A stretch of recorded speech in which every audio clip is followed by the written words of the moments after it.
Found another fan, that shit so elite. Versus all the mall, shit is super gold. Making mad for her, cut like 24. Big bass, big for sure. Popping all these pillies, I'ma bet it though. We ready for the night, we gon' take it slow. And it's my empire, I'ma tell them so. Oh, yo. Shawty come around, Shawty feeling up. She ready for the time. This is no surprise, shit is notarized. Got me so alive, yeah.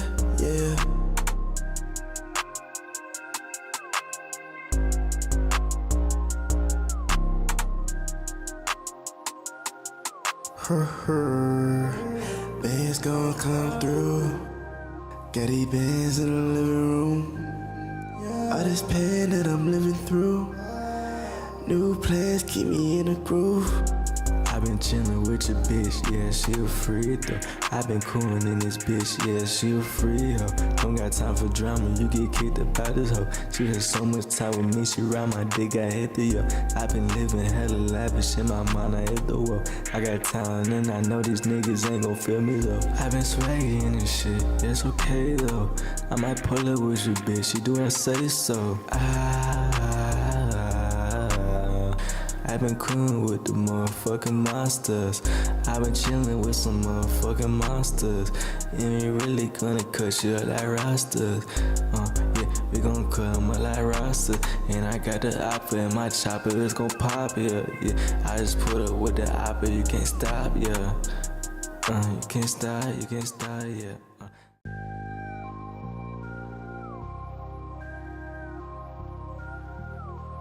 MJ, it can't be.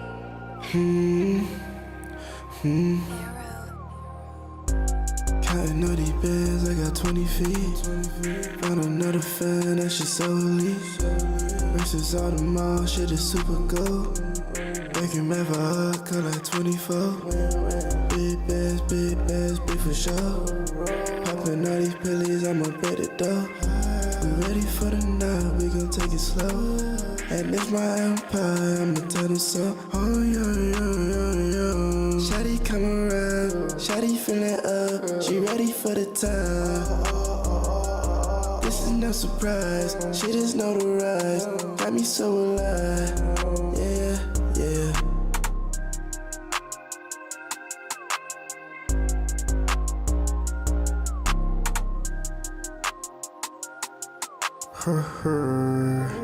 Bands gon' come through. Got these bands in the living room. All this pain that I'm living through. New plans keep me in the groove. I've been chillin' with your bitch, yeah, she a free throw. I've been coolin' in this bitch, yeah, she a free hoe. Don't got time for drama, you get kicked up out this hoe. She had so much time with me, she ride my dick, I hit the yo. I've been living hella lavish, in my mind I hit the wall. I got talent and I know these niggas ain't gon' feel me though. I've been swaggy in this shit, it's okay though. I might pull up with your bitch, she do I say so. I've been coolin' with the motherfucking monsters. I've been chillin' with some motherfucking monsters. And we really gonna cut you up like rosters. Yeah, we gon' cut them up like rosters. And I got the opera in my chopper, it's gon' pop, yeah. I just put up with the opera, you can't stop, yeah. You can't stop, yeah.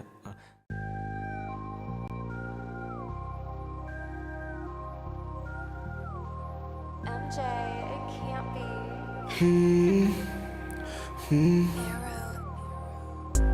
Counting all these bands, I got 20 feet.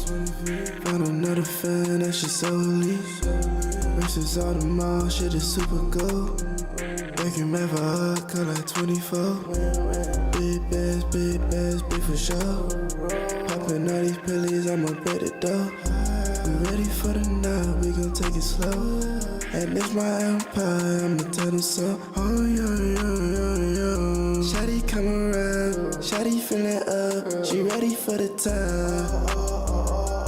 This is no surprise, shit is notarized. Got me so alive, yeah.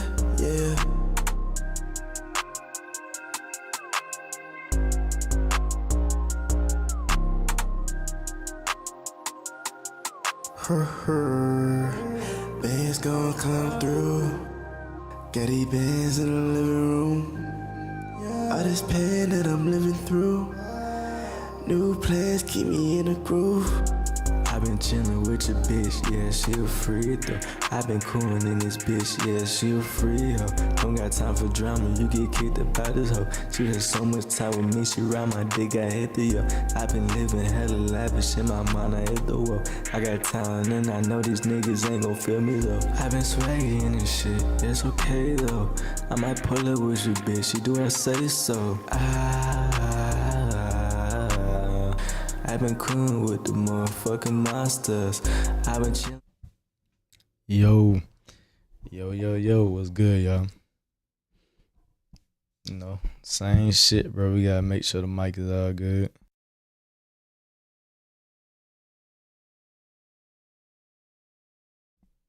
Alright, we Gucci.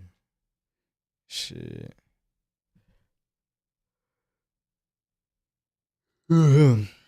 Man, we back, bro. I'm trying to, as you can see, be more consistent with it. Young nigga finally back, bro. How many days has it been? Shit. Probably about like 3 days. 3 days, man. What's good with y'all, man? I already got somebody up in the chat.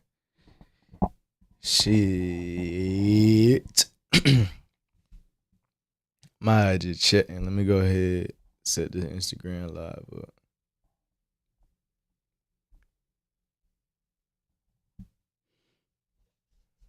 You know we gotta go live on both. You know we gotta do that. You know we gotta go live on both. Know we gotta do that. Shit. I got this long ass shadow though. This long ass shadow. Alright. Word. Alright, since I ain't got nobody to talk to, man, let me just head straight into it, bro. Matter of fact, nah, cause we got 3 people now. Shit, I appreciate y'all showing up, man. We back in this bitch. I'm live on Instagram too. I'm just trying to set everything up. So, yeah, but we got some interesting things to cover, to talk about. I be wanting to go live every day, but then sometimes I be thinking like if I do, you know, I might run out of shit to go over or to talk about or whatever. But that probably ain't true. But I just be thinking it in the back of my head. So, anyway, man, let's just head straight into this shit. Okay. Also, update the soundboard. Got some new sounds and shit. That shit right here, that shit probably whack. I ain't gonna lie. Let me know if that shit whack. I'll get some more sounds. Something like that. That's what y'all niggas need. But yeah, man. So a lot been going on with your girl LIZZO. I just wanted to goddamn see what all the fuss is about. She trending on Twitter, man. She been trending on Twitter for a few days. Overweight pop star LIZZO is currently being sued for sexual harassment, including forcing dancers to participate in sex shows for her. This is the same woman the media celebrates as a female activist.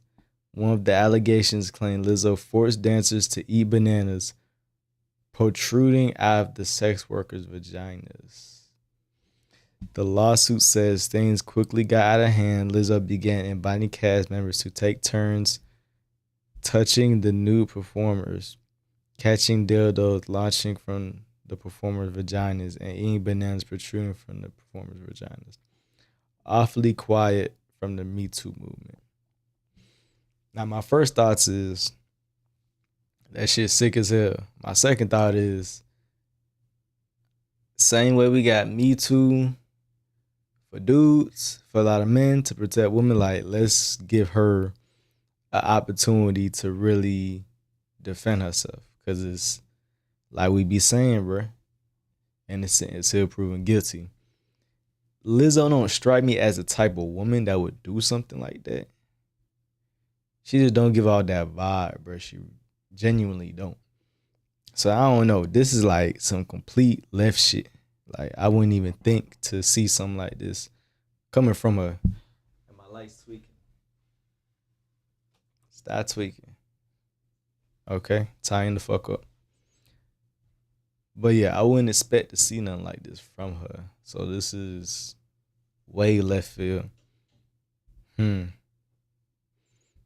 fuck with Lizzo, bro. I actually like her. I hope this shit ain't true. Or if it is true, I hope that, the right thing, people do the right thing, She also had the audacity to shame people for their weight.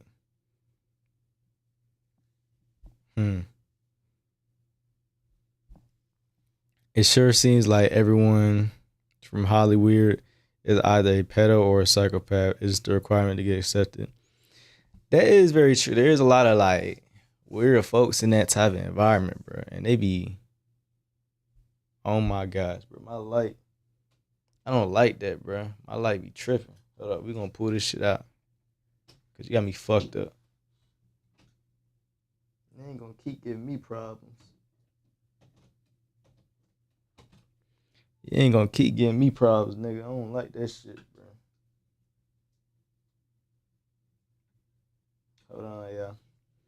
Hold on, y'all. L streamer.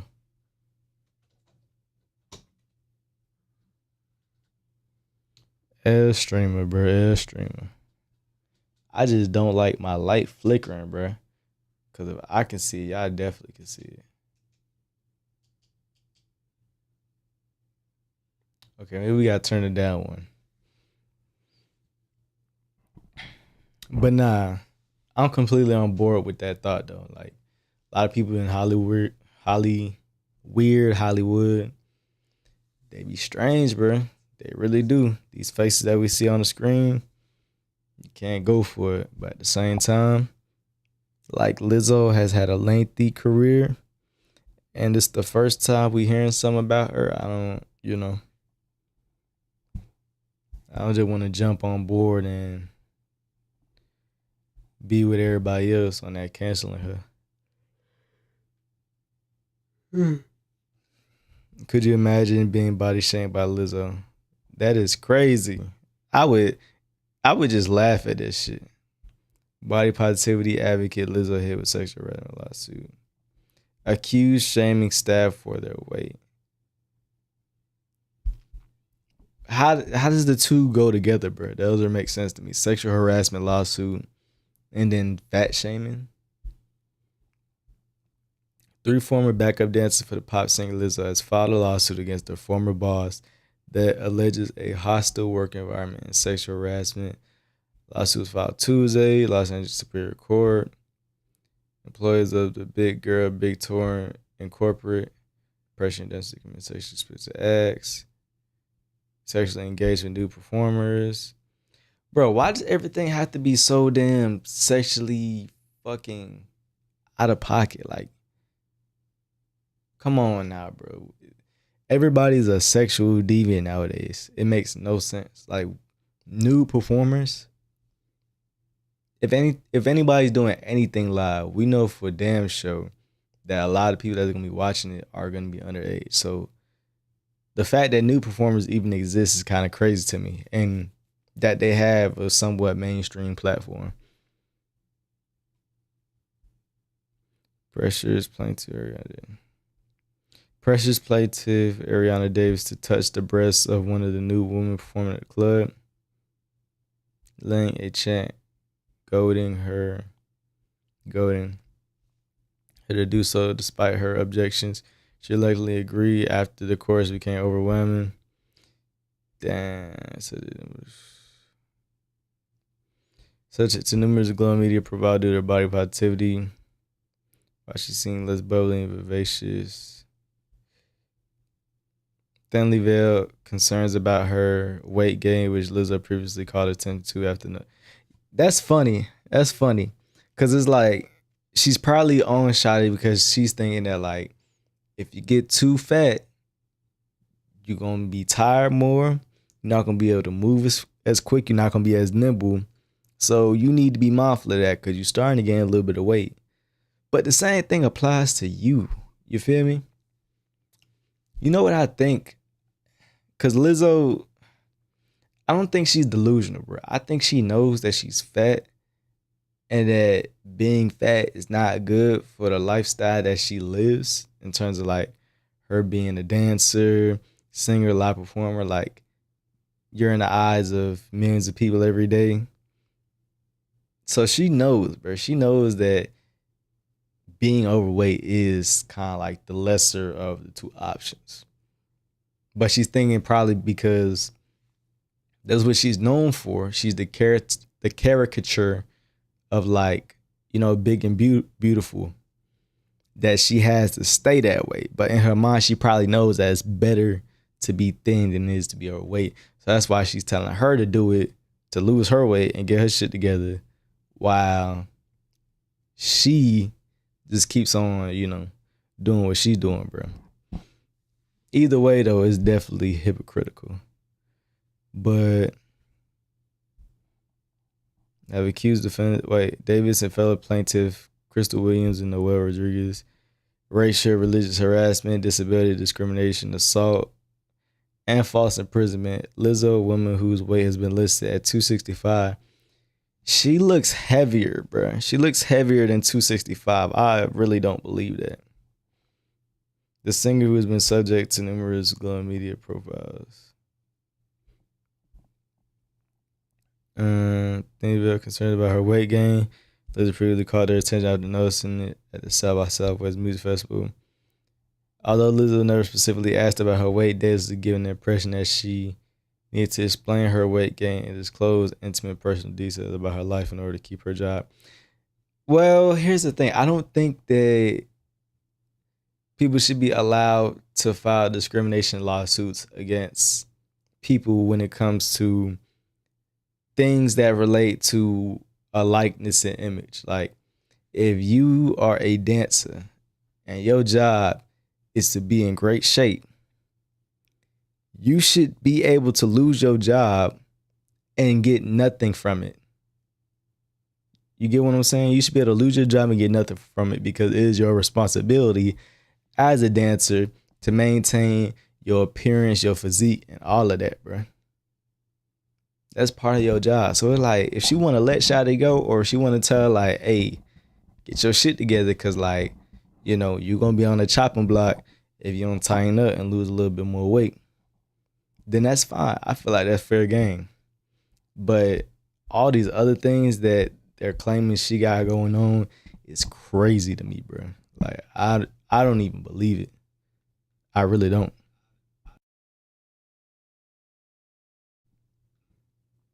But then again, I ain't gonna put nothing past nobody, because she is in that Hollywood type lifestyle. So, it is what it is. Let me check out. Well, before I do, let me read these comments some more. No shot that Lizzo turned out to be a sexual deviant who harassed. Bro, all these folks are sexual deviants, which is so concerning to me. Also, no shot Democrats are quiet considering how they idolize her for offensive acts and bad life choices. If Lizzo was a conservative, she would have been canceled by now. There would be no Lizzo if she was a conservative. Facts. Ah, man. Bro, that was crazy to me, bro. I seen that meme before. That shit is absolutely crazy, bro. Like, what the fuck? This shit threw me off. Oh, hell no. Y'all bugging. I didn't even know this chat was going. $5 feet pics for less. Bro, I know I'm not getting about it, bro. Come on, man. I'm gonna delete your ass. Yeah, you gotta go. Fuck that. You gotta go. We can't have y'all bots give me a bad impression, bro. Y'all weird ass niggas. Yes, you gotta go. Remove.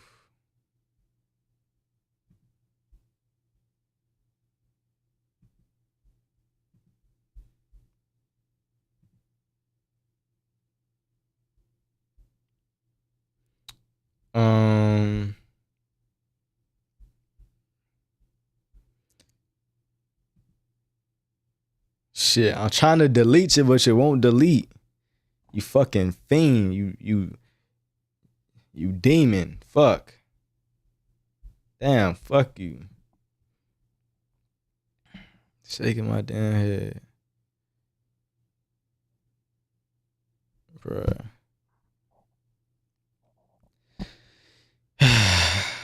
Bruh, that shit won't go away. Now I gotta be forced to ignore it. And I forgot about my Instagram live. There's a lot of lies within the situation from the girls accusing Lizzo. Well, that I'm not surprised about, bruh, because like girls be capping their ass off, bruh. They always lie. They just be lying about everything. It makes no fucking sense. They just lie. They're liars, bruh. So I'm not surprised. And that's why I say innocent till proven guilty. Because even though there is a lot of people in that Hollywood world, there is a lot of them. I think that any public figure, we should kind of give a little bit more of a benefit of the doubt, because since they're public figure, they're usually easier targets for like defamation, slandering of character, and all that. Like if you want to destroy anybody's image, just say that they fucking did something sexually deviant against somebody. You feel me? So it's not, there's a good chance that she didn't do it at all. Like I ain't on that wave. There's a recent interview with the two of them on TMZ. Does it talk about the situation? If it does, then send that shit to me.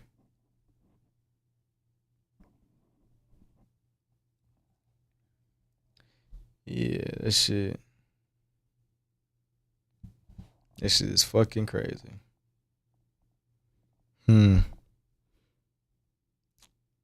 That bot is really bothering me, but we just gonna have to ignore the motherfucker. I need to go back live on IG, and then we finna get this shit going again.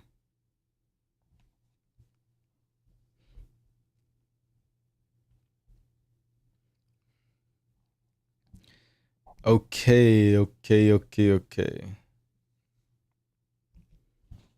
Shit, we finna check out his other tweet. Oh, this shit, bro. I want to talk about this stuff, bro. These motherfuckers, bro. See, everybody really fat phobic, bro. It's just some niggas do a better job hiding it than others. Like, they knew what it was. They seen, they were like, oh yeah, we don't want to embarrass her on live television. Let's give it a big girl wheels. But yeah, so another tweet. Ariana Davis, one of the dancers, tell TMZ that she gained weight. LIZZO held a meeting where she said that dancers get fired for gaining weight. She was terminated after revealing to the team she was struggling with an eating disorder. That sucks. That really sucks. That really does suck. I ain't gonna lie. Okay. I see you sent the video. Appreciate that. I guess you're gonna be reacting to two videos then, cause I wanted to watch one from MTR, cause I always fuck with what he got to say.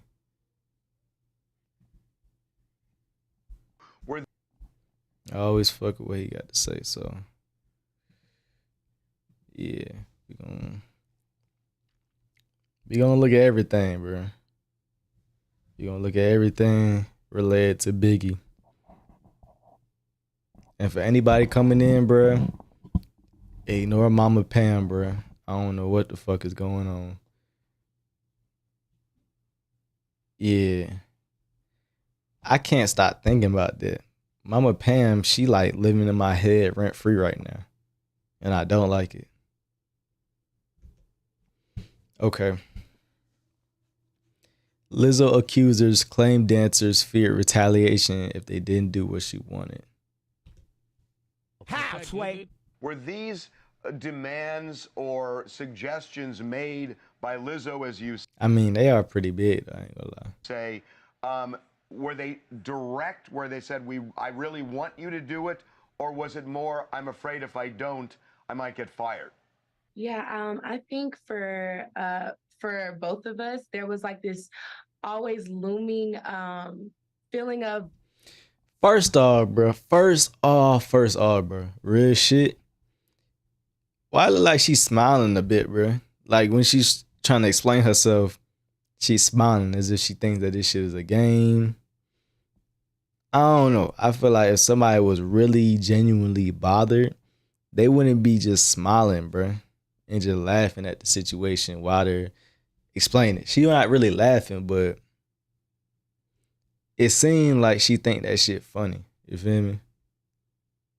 So for both of us, there was like this always looming feeling of thinking that if you didn't do something or you didn't adhere to certain suggestions or demands, that your job could be in jeopardy. I mean, there have been specific instances, for example, whenever we were in contact with our agents and we were trying to negotiate receiving a retainer while we were working with the team, things kind of started being more tense in the work environment, more hostile.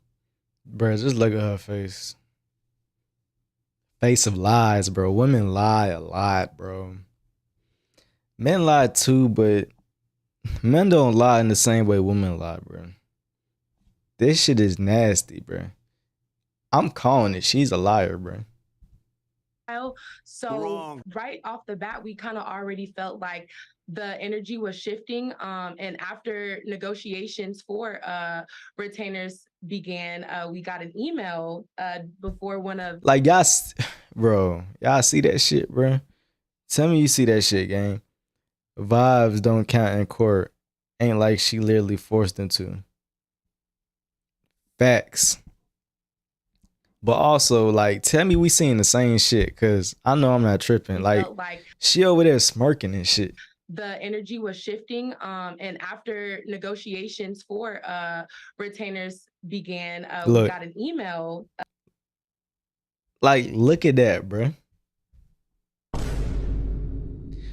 Bro. What? Shotty, nah, bro. I ain't going, bro. What? Before one of the shows, basically from her, somebody from her management team, saying that the way that we have been acting was unprofessional and the attitudes that we were exhibiting on the job was unacceptable, and that it could be grounds for termination. And that's just one specific instance that we went through in regards to working with the team. There is so many instances where dancers who did, you know, have fun with her. Shut your big ass up. You lying too. And, you know, go along with like what she was doing and, you know, be down for anything that they were favored. They were hired for more shows. They were invited on, you know, like private jets and to do cool things, and, you know, could hang out with her in like tropical settings like Hawaii and stuff like that. Some of our coworkers, you know, it's just like there was no line between professionalism and personal. And so we had in our minds that if we weren't, you know, down for anything, that we would then be ostracized later. It was this unspoken thing in the camp that if you weren't super fun, like if you like skipped out on all of the like outings and, you know, all that stuff, that you wouldn't be seen in good favor from Lizzo. Now I can understand that. And here's the thing. People can lie, but the best liars always take a little bit of the truth and twist it. So I do believe that there is an aspect of that is true. What's going on, gang? I'm live on YouTube right now. You getting this shit popping, man. You already know we rocking. Consistent with it, consistent Kai in the building, consistent ego in the building, bro.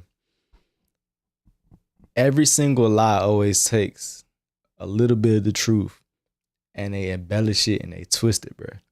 So my ass thinking that part of that is true. Like there was probably a lot of situations where it's like, oh, if you don't pop up at this event, then you lame. You can't really kick it with us the same way these girls kick it with us because they was out with us and you was inside and shit. And it's like everybody don't be wanting to live that lifestyle. So that being said, I can see a lot of that happening because I think girls do that as well. Like they're very communitarian in nature. So it's like we have to do and like the same things. And if you don't, then we can still be cool, but I might keep my distance from you if that makes sense. Especially when it comes to things that are like considered inappropriate or like sexually deviant or just not godly. Like a girl not gonna be tripping on another girl for not going to church. Cause it's like she knows she doing right by going to church. So she don't care if the other girl don't go. But if it's a girl going to the club and she got a homegirl and she like, oh, I ain't trying to go to the club. I don't want to go to the club. I don't like the club. Then she gonna be like feeling some type of way because she knows she shouldn't be in the club. You feel me? So I could see that being true on her, and she's definitely being more truthful. Biggie 2 compared to Biggie 1. Biggie 1 is just lying all the way around. Her fucking snake ass. Her fucking snake ass girl. And that you would then not be considered like one of the people that is like cool and down for anything, and then therefore not be booked for as many jobs. Oh, let me see. She seems shifty herself, and she making sure the other girl agrees with her. That makes sense, but it still doesn't fully support the accusations. It does happen a lot though. Yeah. That shit does happen a lot. Jobs. You mentioned that there was some kind of a dispute over a retainer. When you parted company with Lizzo, when both of you parted company with Lizzo, was it just kind of happened? Were you terminated? I don't see how people can lie on the grand stage like this. Like, how do people commit themselves this well to a lie? That's a genuine question because me personally, I couldn't do that shit, bro. Like, I could lie, but I can never lie this far, bro. To the point to where your ass on TMZ, niggas ask you questions, the whole world trying to figure out what the hell going on. And you still, but see, you at a point to where like, you gotta double down. Ain't no going back now. Y'all made the shit up. I mean, technically y'all could. I mean, I would if I was in y'all position. Like if I know I lied, I'd just be like, I lied. Get it over with. Cause they're gonna find that eventually in court. And then your ass gonna be looking stupid. Your ass gonna be looking stupid, bro. So it's really bozo right about now. Did you quit? How did the separation go? Yeah, for me, my situation was a little bit different than Ari's. There was a meeting that Lizzo had. It was a more, well, all of our meetings were pretty intense, but this one was a more intense meeting with her just emphasizing the fact that she wasn't pleased with our performing. That attorney looked like a snake too. Like it looked like he's smirking a little bit, bro. I ain't gonna cap. Shotty ass, cracking a smile. He trying to keep a straight face. I ain't gonna say he's smiling, but he look like he's trying to keep a straight face. And you know, like attorneys, bro, they low to the bone, bro. They low to the bone. Like they can know your ass lying about some shit, and they'll still ride with you, bro. They'll know your ass flat out guilty, and will still ride for you. They know you did it. Will still ride for you. So I don't trust his ass either. Cause we know that girl's lying. We know Biggie number 2 lying. And I'm pretty sure he know, because this ain't his first time. He been around the block, bro. He don't look like he green in terms of like his experience as, you know, defense attorney, civil suit attorney, whatever. He don't look green, so I'm pretty sure he looking at this shit like, man, this shit fake, but like I'm gonna go ahead do my job, bro. It's some fuck shit. And that we still weren't dancing up to, you know, her standards. And basically this was after the intense re-audition that we went through after, you know, having hours of rehearsal, to which she then brought up the allegations of us drinking before shows. I raised my hand to speak. She allowed me to speak. And y'all raising y'all hands around here? Just like a pimple on the left. Somebody says something and you don't like it. And you don't like it, right? Is that what it is? You little pimp. in that moment, I let her know that, you know, we never partook in those activities and that we would never put ourselves, her, or the show or our jobs in jeopardy. And days later, one of her tour managers terminated me in a hotel lobby. What goes into my termination is that I had felt for a really long time that they were questioning my abilities due to weight gain. It was never explicitly said, hey, you know, you're gaining weight. Your job is in jeopardy. It was. You should already knew that, bro. Never that. It was very nuanced. It was very under the rug. And I think that language was used to keep from being canceled. Previously, she had said, you know, she was worried about me at South by Southwest. And when I was at South by Southwest, that was the first time I had showed up to a LIZZO event or gig, noticeably having gained weight. There was nothing different about me. My performance skills were the same. Stop the cap. Stop the cap. Stop the cap. Stop the cap. Stop the cap. Stop the cap. Just stop it, bro. I need to go ahead and change that sound, bro. I want to spam the shit because your ass capping like a motherfucker. My demeanor was the same. My energy was the same. The only thing that was different about me was my weight. That's cap. You was tired, sleepy, and you didn't perform the same, and we all know it. And in this meeting, Biggie, number one. She stated as well that, you know, dancers get fired for gaining weight. As they should. Stupid. And then she kind of paused and looked at me, and I still don't know if she really meant to single me out in that moment. But when she looked at me and she said that, I was kind of like, so she's really concerned about my weight. And then, you know, when we had that private meeting, when I was kind of cornered, they kind of wouldn't let me, you know, get away with not telling them something personal.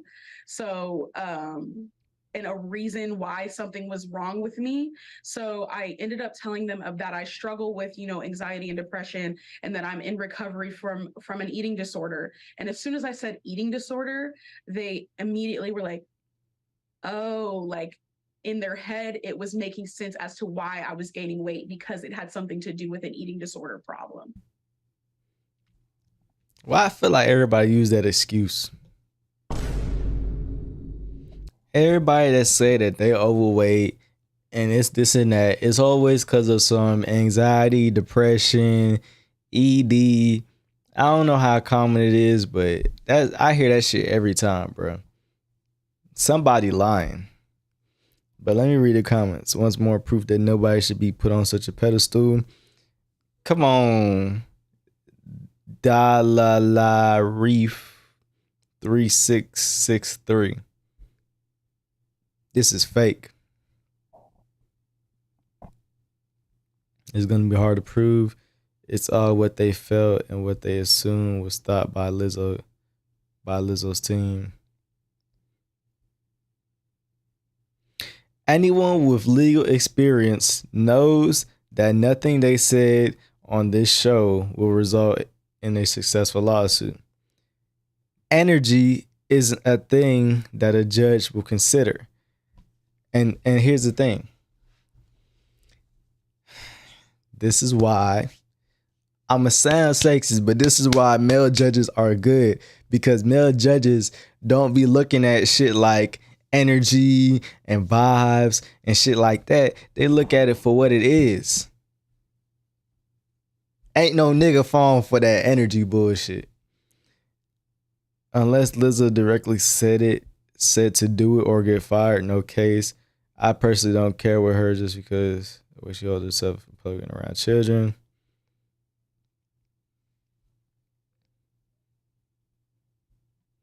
The more these girls talk, the more LIZZO's attorneys are jumping with joy. It sounds like a lot of assumptions and feelings with very, very little hard proof to support these very damaging accusations. Assumptions don't win lawsuits. That is a fact. I see why Beyonce is immensely guarded. LIZZO is probably way too much of a free spirit here, and now she's being sued for it. You know, you cannot just gain weight as a dance and think it's okay. I don't care if LIZZO is big. I don't care if LIZZO is big too. What's going on? People pay for your costumes. You may think your performance and energy is the same, but you may not have been given it like you think you were. That is a fact. That is a fact. Because you always think that you're the best and that you can go hard and shit like that. Man, you don't know that shit. Your ass biased because you want to think that you ain't underperform.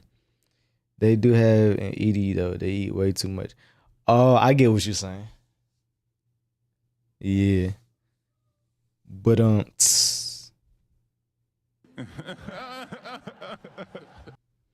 yeah, I get it. They do eat too much. But yeah, personally, bro. Personally, I like LIZZO, bro. I like LIZZO. You know, her being big aside, she's cool. If LIZZO wins the lawsuit, which she probably will because these girls like evidence, she's probably gonna countersue him for defamation of character. So I hope their lawyer knows what he's doing. What kind of lawyer agrees to let their client do a live interview before the case? That is true. Maybe I gave bro too much credit. I gave his ass too much credit. But then again, I really didn't. I was saying that he don't look green. But his ass clearly is, now that they mentioned that, bro. Because when you going on TMZ and you talking about what you think, how you felt and all that shit, it's like now your ops know exactly what arguments they need to combat in order to be successful in the lawsuit. That's one. And two, if you really cared about everything that happened and you felt like there was an injustice and you wasn't doing no shit for clout, you wouldn't immediately hop on TMZ. Why are you hopping on TMZ before the case even starts? Because if you really cared about the case, you would do everything you can to make sure that the outcome that you wanted or the outcome that you believe is justice is handled, bruh. But clearly you don't care about the outcome because you on TMZ, so you clearly don't give a fuck and is doing this shit for clout. Yeah, that shit dead. That shit is dead. That shit is dead.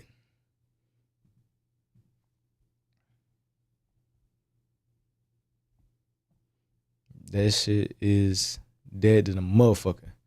I don't believe it. Yeah. I do not believe it. So we're going to check out this other video from my nigga MTR. And let's see what he got to say about it and let's see his reaction. LIZZO gets sued and exposed for doing this. Alright. Listen up, this is going to be exceptionally difficult for me, but throughout this entire video, I plan not to tell any jokes whatsoever, okay? Because this is serious right here. So we must get active. But LIZZO is under heavy scrutiny as she is being accused and sued by former dancers for harassment and for MTR, before we continue, the same way we like to say innocent until proven guilty for men, you need to carry that same mindset for her. So don't lead thinking that she possibly did that, bro. Basically, let's not do that, bro. But I don't want to lead thinking that she's innocent either. But my lead is just the girl's testimonies. That's why I think that this is bullshit. But, you know, I'm also open to the fact of all that being true and her being a bad person, because that's how the Hollywood lifestyle is, like I said before. providing a hostile work environment, including fat shaming. Crazy. You know, it's the first thing that I thought of when I thought about this. Is she gonna get canceled? Like, Hell no. Is she gonna get canceled? Because there's been dudes that have been canceled for a lot less than this. Is she guilty until proven innocent, as what men generally are within the media?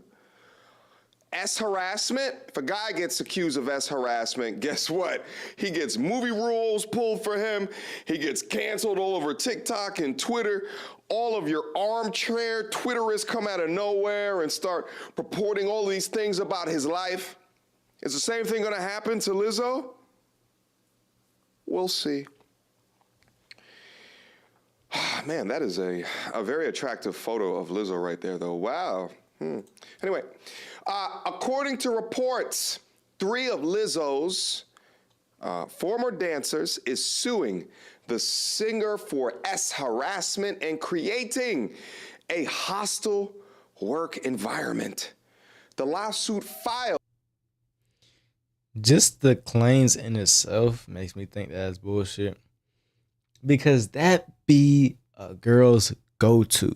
Just say sexual harassment and you will be able to accurately defame that person, bro.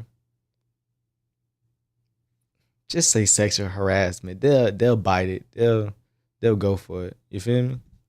Filed on Tuesday, August 1st, accuses Lizzo of pressuring one of the dancers to touch a nude performer at an Amsterdam club. Stupid. I've actually been to an Amsterdam club. It was a little over 10 or so years ago when I was traveling all around Europe. So I'm very familiar with the red light district. I'm also very familiar probably to the portion of Amsterdam that they were. And within Amsterdam, they have these different shows that play. And these shows can range from anything from like just dancers, like burlesque type dancers, all the way to S shows. Yes, you can go in a theater and watch people S on stage live in 4K, but not really, because you're just watching it with your eyes, right? And within these shows, they might ask you to come on to stage for audience participation, not to participate in the S act, but they might do some corny type of play or something like that and tell the audience people to come up so you can be a member in the play. And apparently, during one of those plays, she had an opportunity to touch a dancer that was egged on by the Lizzo, okay? She was also allegedly subjected the dancers to an excruciating audition after leveling false accusations that they were drunk on the job. I ain't gonna lie to you, when I see a Gen Zer talk about something is excruciating when it comes to audition, I tend not to believe them, because a lot of them are just so entitled and lazy and really don't understand what hard work actually is. You wanna know hard dancing work? Go look at Michael Jackson's concert in Bucharest in 1991. That's when performers were actually performing. Go watch that and go get your mind set ablaze, okay? Mike Jack was doing 3-hour performances damn near every night for damn near almost a year. You want to talk about an excruciating performer? Go look at Mike Jack, R.I.P. to the king. Anyway, R.I.P. Mike Jack. Unfortunately, there's more. The backup dancers accuse loser 35 of bringing attention to one of the dancers gaining weight. Here comes the fat shaming part. She allegedly fired the dancer for recording a meeting due to a health condition. It's a little bit weird of a sentence right here, but I could imagine Lizzo saying, I'm the big bitch in charge. I'm the HOBC, the head obese bitch in charge. Ooh. You're 320 pounds. Bitch, if you make it over 330, that's your ass. Hell yeah, bro. Shit, they say they can't be bigger than her. You will not weigh more than me, baby girl. I'm the largest, heaviest, gravity-changing person up on this screen right here. Not you. Lose some of that weight. Allegedly, right? Sort of like some reverse fat shaming. Anyway, the suit filed in a Los Angeles Superior Court accuses the head of Lizzo's dance team of proselytizing to other performers and deriding those who had premarital S while sharing their S fantasies. Yeah, bro. That it sounds so crazy. Some of this is probably true though. I'm not willing to say that all of this is bullshit. Some of this is probably true, but you know you gotta embellish it in order to create a good lie that can hold up in court. So okay. Proselytizing, I believe it's like to proselytizing. Okay. Let's see what that means. Proselytizing. This for y'all dumb niggas in the chat. Just kidding. I don't have any niggas in the chat. It's just me. So I guess I'm the dumb nigga. The action of attempting to convert someone from one religion, belief, or opinion to another. Ooh, even opinion. No amount of proselytizing was going to change their minds. So are debates just a form of proselytizing? Because you're stating your opinion and telling the other person why their opinion is wrong and trying to convert them to your opinion, which you believe is the right opinion. So I think debates is proselytizing. Try to speak in a way to remove you from your thoughts, your virtues, your religion, your spirituality, to convert you to another. You on the money. Right. You on the money, and bro. deriding those who have premarital sex. So being negative about those that did have premarital sex while sharing S fantasies. Okay, this doesn't make sense. Focusing on oral S and sharing the virginity of one of the plaintiffs. You know what this sounds like to me? It's a whole bunch of it's like a woke environment that they invited all of these, what they thought was woke people, or maybe that they were. But at the point that these employees became disgruntled, they were able to utilize conditions of the environment and the unprofessional ways that these people did business against them. And it sounds like these three people are attempting to sue because of it. In addition to S harassment and hostile work environment, the filing brings claims for religious and racial harassment, false imprisonment, interference with prospective economic advantage, and more. Seriously though, you know what's so crazy about all of this is that it often seems as though those that virtue signal to the nth power are those that are usually guilty or whatever they're accusing other people of. It's just so crazy to think about. But Lizzo, was you out here fat shaming? Lizzo fat shaming her dancers is like Cardi B thought shaming her fans. The allegations don't get any heavier than this. You ain't shit, whoever wrote that.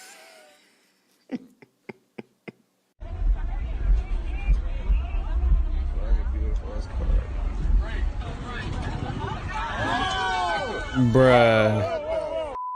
Nah, no. No.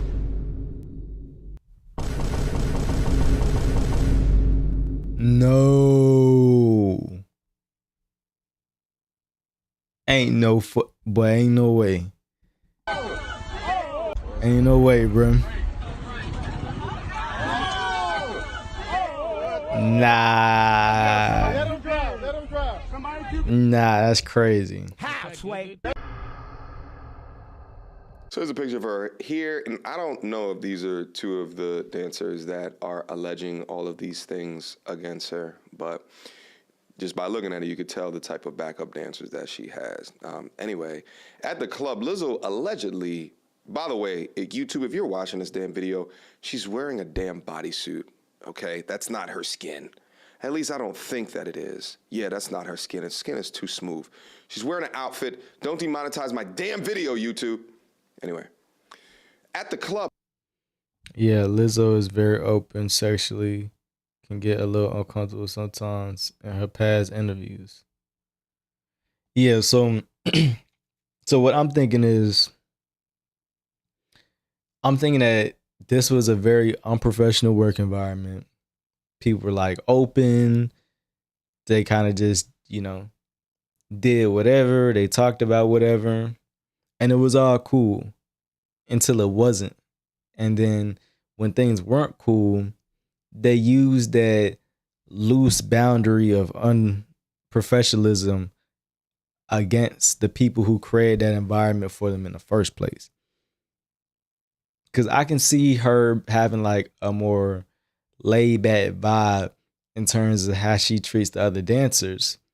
So, they talking about sexually explicit things, this and that, even though they technically working, they at work. And, it's all cool. But then when it's not cool, they're going to use those same conversations to say why, Lizzo's a bad person and this and that. It's truly dangerous, and it truly shows why you can't be too loose and open around certain people, even if they seem cool or even if they do promote it. Club, Lizzo allegedly began inviting cast members to take turns, touching, the nude performers, catching, I can't say this word, but catching the plastic instrument. Catching dilts. Of pleasure. Launched from the performance. Yeah, this sounds like one of them Amsterdam shows that I was telling you all about. And eating bananas protruding from the performance. Yes, this definitely sounds like that Amsterdam show. The suit says. This is very sick. And to do it on a public stage is even worse, bro. If they're going to sue not just Lizzo, but then also kind of the arena. No, because it's a suit filed in America and not filed in Europe. So, no, they're just going to sue Lizzo. Lizzo then turned her attention to Miss Davis and began pressuring Miss Davis to touch one of the mammary glands of the nude woman. Okay. Davis declined, according to the suit. And Lizzo allegedly led a chant goading her to do so. Oh, so we're talking peer pressure, office peer pressure.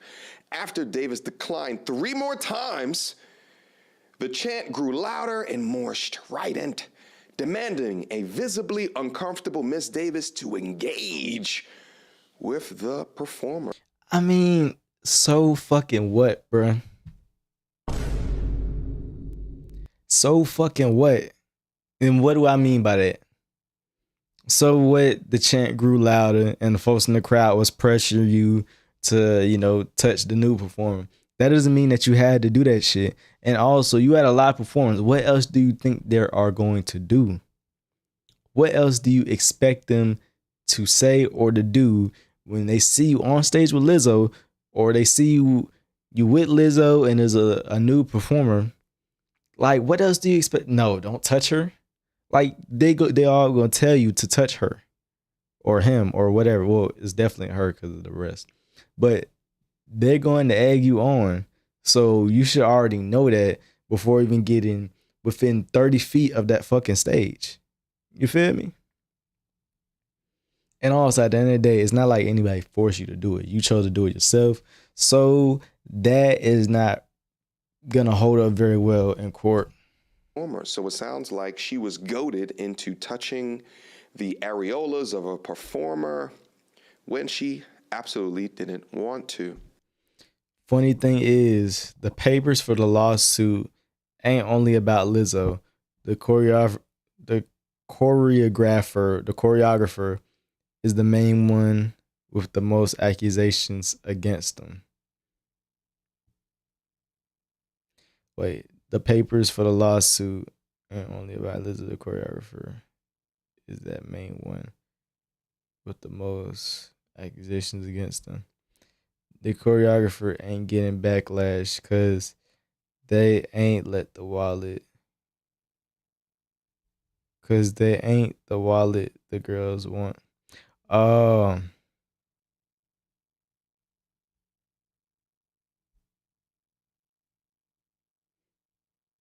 With the most accusations against them.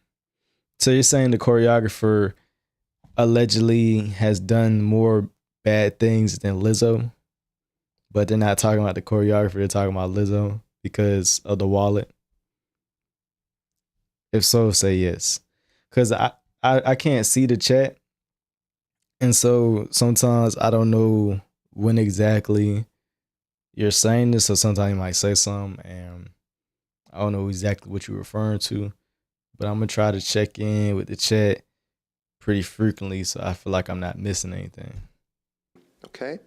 As harassment. So guys, where does this leave us? Well, this is all alleged, right? The suit has been filed, and I would say I'm going to attempt to give Lizzo the benefit of the doubt, unlike how men generally in our media are given the benefit of the doubt. See, I like to uphold innocent until proven guilty because when you become a person. Good, perfect. Good job, bro.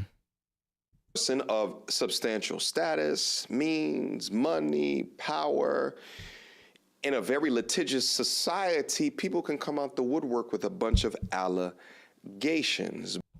Man, these folk got their hit his shit, no cap.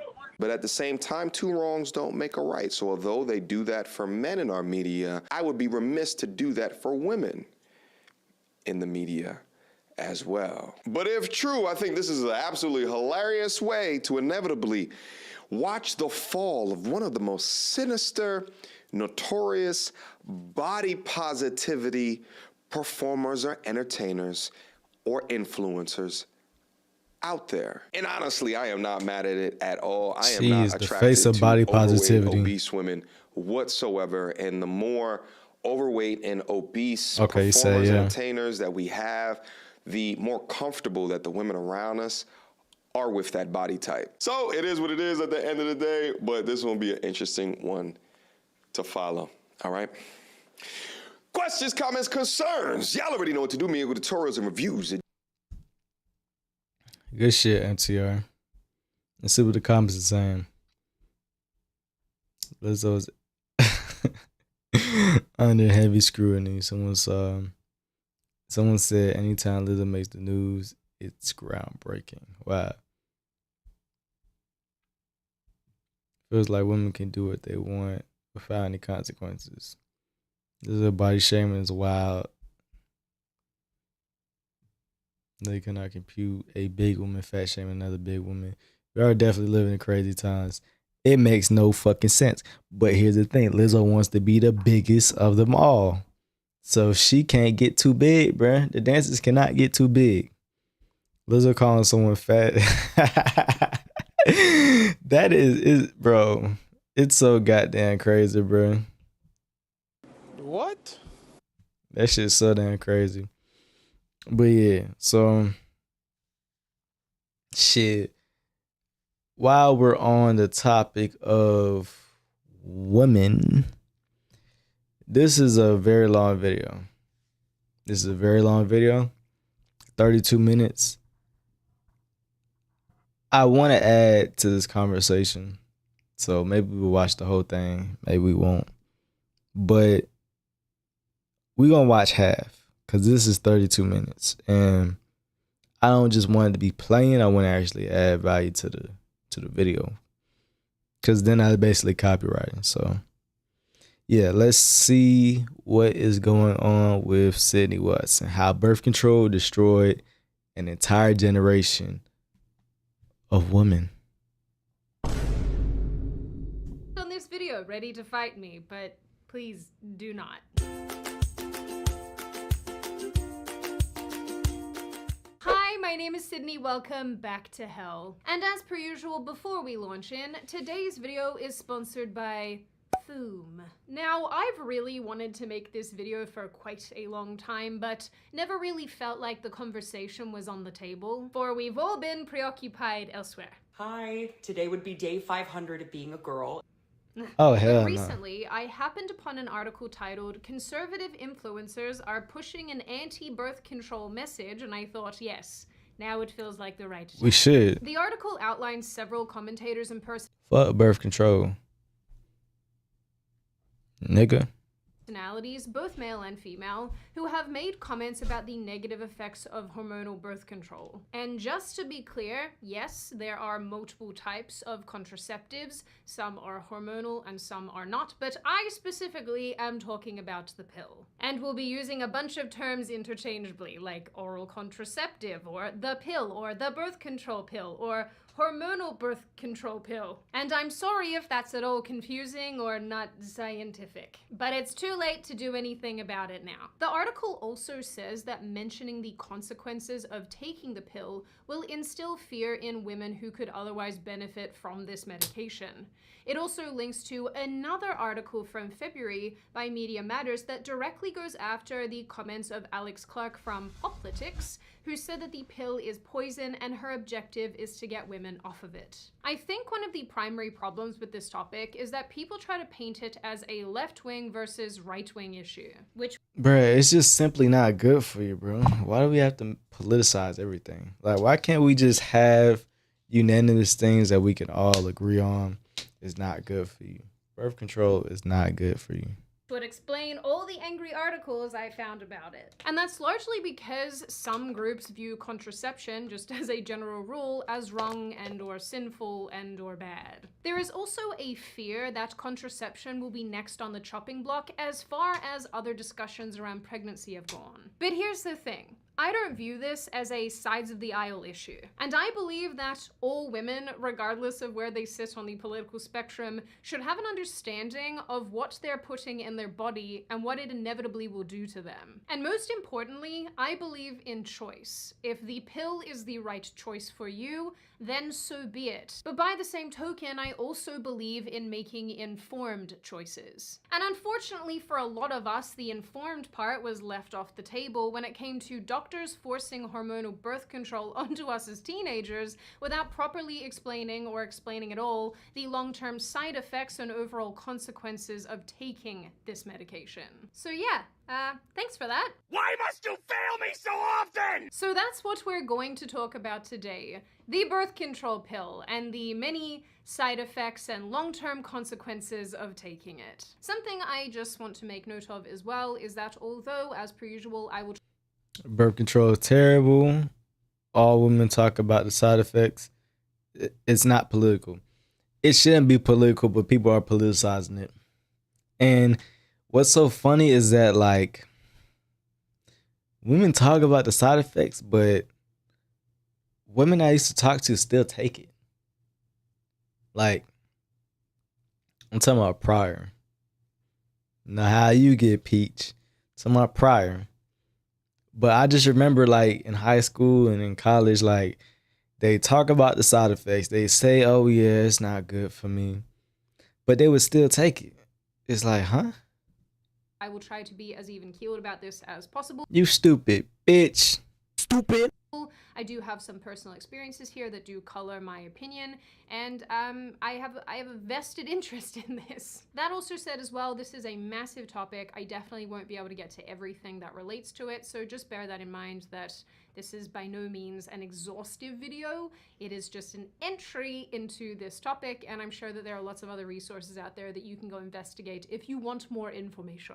Also, shout out to the lads who are gonna watch this entire video, even though you don't have ovaries or a womb, and this doesn't affect you, but you just want to be involved. Yeah, thank you, Queen. So without further ado, before you once again board Thanks. my hell gondola, Thanks, Queen. I really appreciate you. If I gave you all my love, I say would that make you happy, baby? and we sail down into the depths of sadness once again, let's hear from today's sponsor, Foom.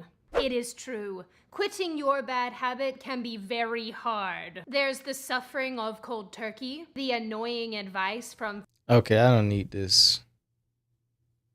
L dog. L whatever that is. No, no. No. No. not a good shot of you. 10% off ain't good enough. TED Talk about the effects of the birth control pill on the female brain. During her talk, she asked the audience how much they actually know about the pill, outside of the normal talking points about weight gain and increased risk of stroke. It's a good question that a lot of people, men and women, probably don't have a good answer to. And it's especially meaningful for ladies who have been taking this medication for years and years. What do you actually know about this thing that you take every day that stops your period and largely prevents pregnancy? As Dr. Hill points out, even asking the question feels risky to a lot of women. Thinking critically about hormonal birth control feels like a slippery slope to allowing it to be outlawed again, as it has been throughout history. But the alternative isn't much better. Women shouldn't be expected to take a medication daily while not fully comprehending what it is doing to their bodies and their brains. But that's exactly what the current rhetoric around this topic has achieved. Side note, you want to know what's even worse than all of that? Us ladies are out here trying to investigate serious issues that affect our bodies, and the clowns who are writing about it refer to us as people who menstruate. Wow, how about I take the time to show you how to menstruate out of your face when I punch it? No, but real talk, how are you gonna talk about problems that affect me as a woman when you don't believe that women are women? Please explain. Now, while we tend to think of birth control as a modern invention, the reality is that this practice isn't exactly new. Methods for controlling contraception have been recorded as early as ancient Egypt, and one could even argue it appears in the Bible. The ancient Egyptians used plants and honey and crocodile poop from stopping the little swimmies from going where they weren't wanted. While the Bible just kind of tells you to go on and pull out. Actually, it doesn't really tell you to do that. It kind of describes that as a waste. It's a waste. As time wore on and people became less interested in putting crocodile feces in their nether regions, other forms of contraception were discovered. Cycle tracking, womb veiling, and prolonged breastfeeding are well documented in the United States. In 1873, a social Puritan named Anthony Comstock, which is a bit of an ironic name there, successfully lobbied for laws that made devices used for the prevention of conception, among other things, illegal. By 1914, although women's rights advocates had began protesting anti-contraception laws, it wasn't until the massive rise in American soldiers returning home with venereal diseases during World War I that the role of birth control came back into public discussion in a meaningful way. By 1920, while anti-contraception laws were rarely enforced, they were still on the books, and it wasn't until the 1950s that a suffragette philanthropist called Catherine McCormick funded the development of the first form of the modern birth control pill. Modern birth control pharmaceuticals in the United States hit the market in the 1960s, after a long tumultuous legal process, where the Supreme Court ruled it was unconstitutional to prevent married couples from using contraceptives. The case Griswold v. Connecticut, the one that I just referenced, would go on to become the basis for the 1972 decision for unmarried couples to also use birth control. On one hand, the sharp rise in popularity of the birth control pill promised greater innovation in the realm of reversible birth control on the whole. Women were already employing methods like condoms and diaphragms, but the creation of the pill spurred the scientific and medical communities to create even more options for women in the form of subdermal implants and improving the IUD, which, if you didn't know, stands for intrauterine device. And it looks like this cute little anchor. Here's a diagram I found on the internet. I think there's also a joke to be made here about just how many things us women have put in our bodies, but I'm not gonna go there. But your brain just did. Smut person. On the other hand, it wasn't long before pharmaceutical companies were competing for the top spot, and marketing decisions rather than scientific innovations guided the future of contraceptive products. A research paper called How the Pill Became a Lifestyle Drug, the Pharmaceutical Industry and Birth Control in the United States since 1960, outlines how messaging and advancement around and of the pill started to change. From the 1960s to the 1980s, the paper says that pharmaceutical companies advertised birth control pills expressly for the purposes of birth control, which, like, wow, no-brainer there. But as the pill grew in popularity, pharmaceutical companies found little incentive for investing in the innovation of new methods, and eventually shifted their marketing of existing contraceptive products away from the function of fertility control. It was the 1990s that brought about the very messaging we see today. And it was here that manufacturers began promoting oral contraceptives as lifestyle drugs. This was a term coined in 1978 that generally describes medications that improve a person's quality of life by treating less serious and sometimes cosmetic conditions. For the pill, new advertising targeted the medication's secondary effects, such as treating acne and reducing the frequency of menstruation. Big Pharma wanted to emphasize the control of pimples, moods, and period cramps, rather than the control of actual fertility. And this is the very messaging that has stuck around some 30 years later. Cause nobody does messaging quite like Big Pharma. Hey, give your kids Ritalin and fix their inability to sit still in a chair for 8 hours a day. A pimple at 15? Craziness. Take this pill, simulate pregnancy. Stuck the landing. Today, you don't have to look very far at all to find women who can attest to being given the pill to deal with acne or mood swings. In fact, Yeah, that's very stupid, bro. That is very stupid. Stupid. Let's give him bozo. So somebody dealing with acne, something along those lines, they talking about something, getting them birth control, mood, give them birth control. You gotta think about this logically. How can birth control, controlling birth, why would you taking a medication that impacts your fertility be something that's used to positively affect mood? Like, you should just already know it from the jump. And that's how you know that this is propaganda, when this shit is really sitting there lying to your face and telling you that this will help you, when it says it does something entirely different. You get what I'm saying? It's like, what the fuck? A birth control prescription for acne is so common that dermatology Suck when they put me on it for acne. Yeah, Peach. Yeah, they don't let them do that to you. It's all lies. It's all bullshit. But it's okay. You know, when you're young, you don't know better. And we don't know enough. But the best we can do is just to let the youngins know that that's not something that they should be taking. Have them be better than us, you know. That's very unfortunate, though.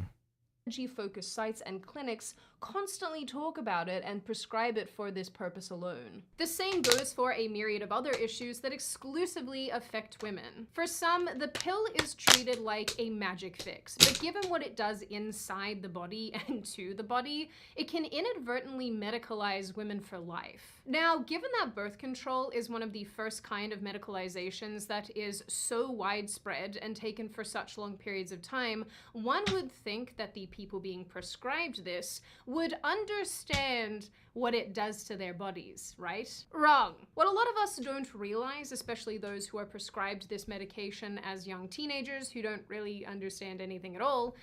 Oh, hell no. I'm finna send this video to somebody I know. Cause what the fuck? I'm finna send this shit right now. Because we need to stop this shit, bro. No birth control, bro.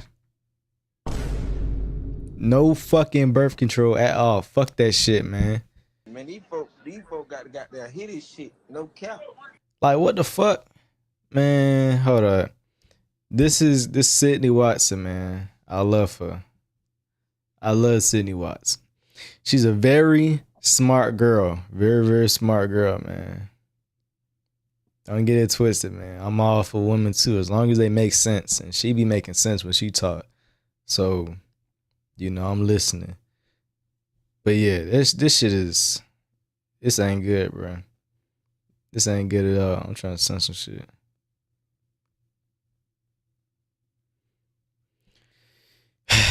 Yeah, man. Fuck that birth control, bro.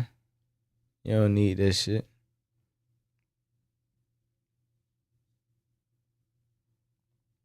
Alright, let me go back to the live. Yeah, that shit better not cut out on me. Better be staying live, fuck nigga. I be focusing on a lot of shit at once, yeah. Is that the way that the pill works is it uses synthetic hormones to mimic pregnancy. Your progesterone level stays elevated, which prevents ovulation. As far as the pill goes, there are many different types with varying amounts of estrogen and progesterone, and that's about the long and short of it without getting, you know, considerably super duper technical, which I'm not gonna do because I'll just watch all of you glaze over and lose interest. And just to be clear, especially for the lads who are here but have absolutely no idea what I'm talking about right now, the pill cycle works by a woman taking the hormone pills for 3 weeks and the sugar pills for 1. We usually refer to this as our period, but like For real, I didn't know. Okay, so I was thinking like the birth control, y'all just pop one, like a perk, and then y'all good for the whole month, or y'all good for like a couple weeks, or y'all good for at least a week. I don't know. I don't know how that shit work.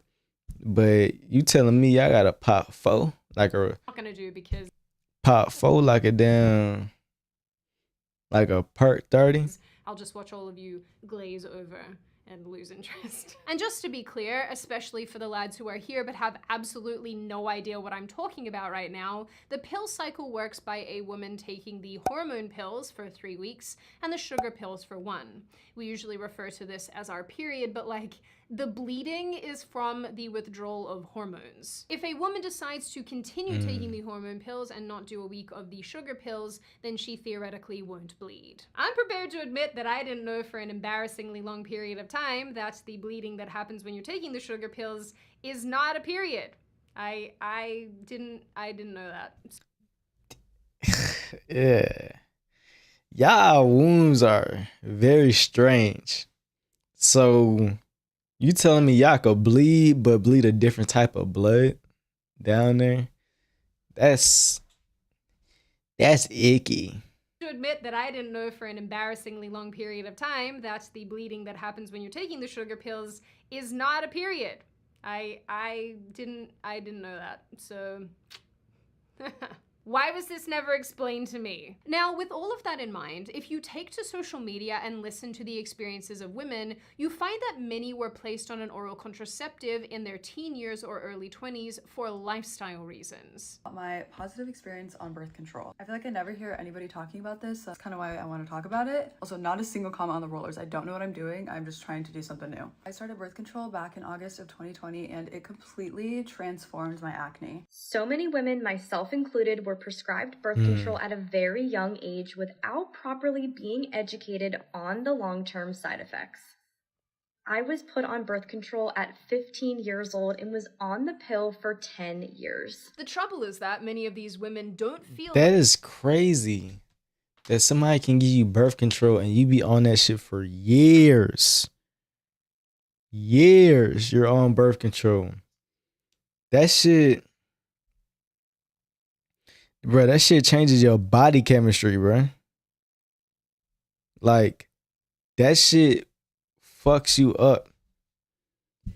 That shit probably affects your actual fertility. Like, now, whether you're using birth control or not, it's harder for your ass to get pregnant. You're probably more likely to have miscarriages or to have something wrong with your ass. Like, you're literally changing your biochemistry by prolonged usage of birth control. And I know there has to be studies on this shit, because what the actual fuck? Like, what the actual fuck? Feel like they were given adequate information from their doctors about what they could expect on and off the drug. And while this certainly isn't the case for everyone, there are lots of women actually who attest to the fact that the pill helped them tremendously with symptoms of polycystic ovary syndrome, endometriosis, painful periods, mood disorders, and so on and so forth. Others report that it You have to take it every single day. If you miss it, it won't work. I was 13 when I got on it. How long was you on it for? And what the fuck? If you miss it, it won't work. Why that shit sound like a scam? That shit almost sounds like a scam. Like, what the fuck? And you have to take it every single day. Well, then birth control is bro, stupid. It really is stupid. And if you have to take it every single day, I feel like at that point just use different contraceptive. Like shit. At that point, cause there is other forms. They got the IUD. I don't know how the IUD affects your body, but I do know that it's probably better in the sense that you at least are guaranteed to not have to have like any slip ups, you feel me? Cause you just insert it inside your uterus and then you're good. But yeah, this is birth control is very, very. There's definitely evil sides of it, bro. That I feel like aren't really talked about and shit. It's not just peaches and cream, bro. It really ain't. Man, these folk got goddamn hit this shit. No cap. In 3 years, or almost 3 years. So every day for almost 3 years. IV is terrible too. IV can literally come out. What is IV? That's what IV is. Almost 3 years. Shit.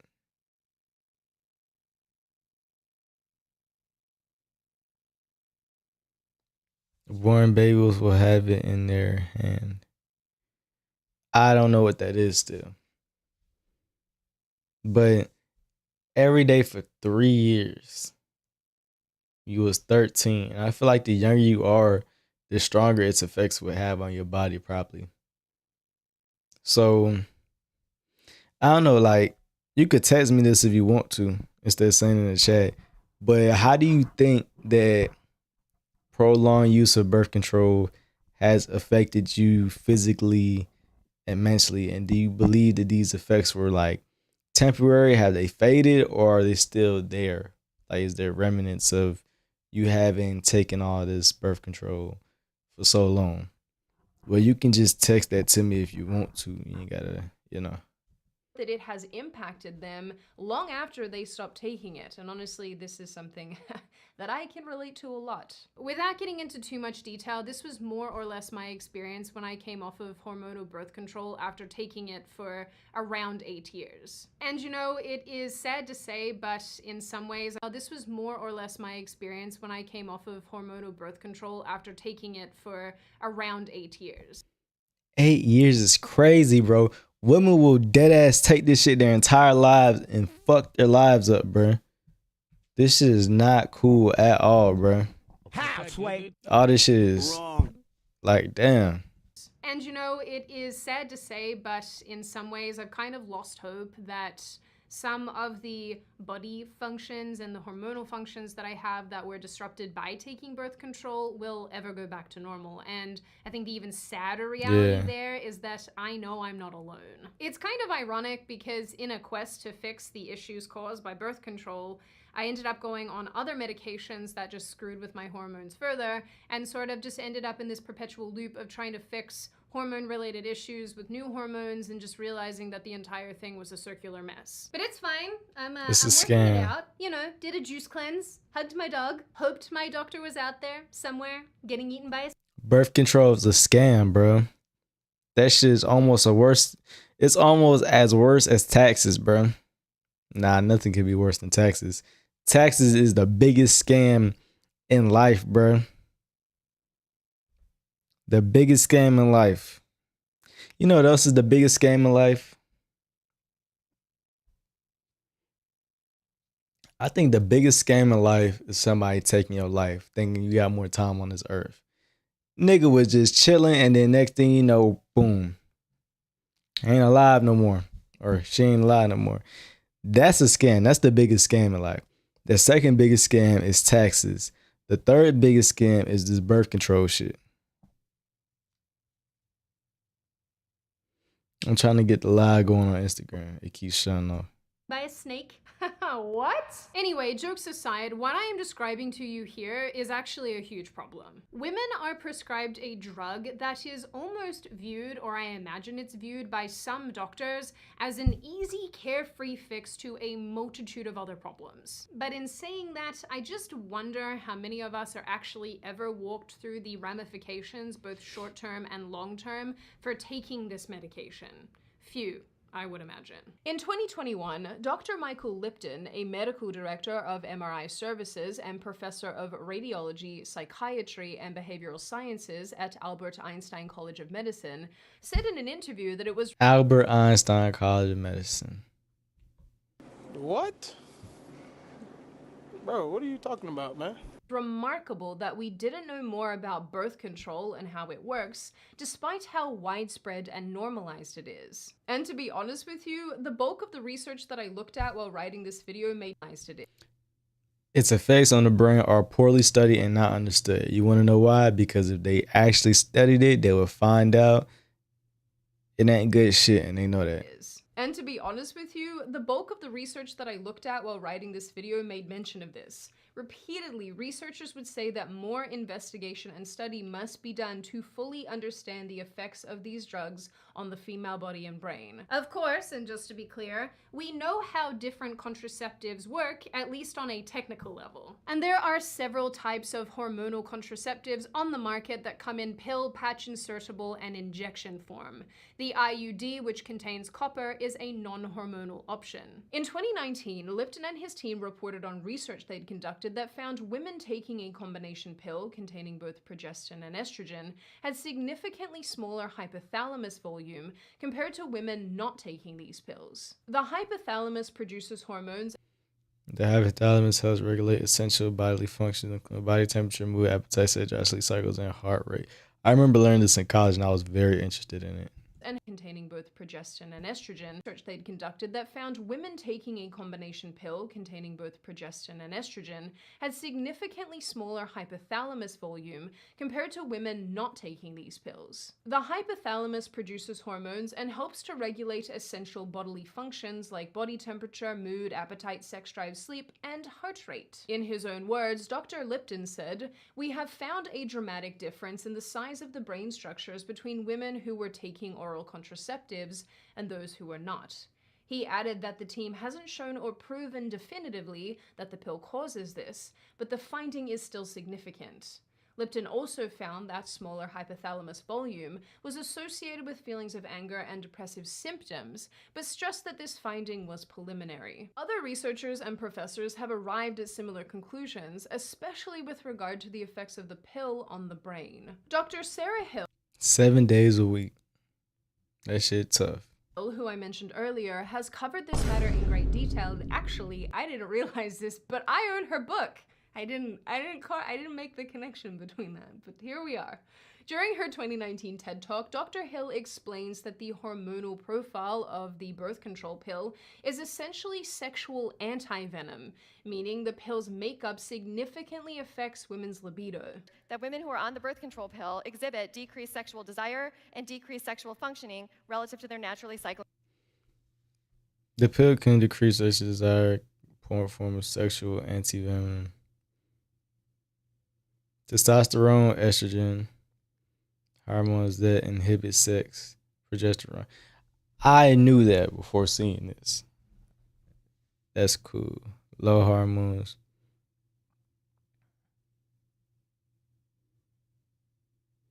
Ain't that kind of funny? It's like motherfuckers they'll be like freaky as a bitch. They'll be freaky than a motherfucker. And then they'll be trying to take birth control, not realizing that you taking the birth control actually is giving you the opposite outcome that you wanted, which is for you to be freaky and not have to worry about, a baby popping out of you. It's like, yeah, you go that route, but now you're not even really going to want to do it as much. So it's like, what's the point? So, that being said, the best form of contraception is a condom, bro. It really is. That is the best form of contraceptive. A condom, bro.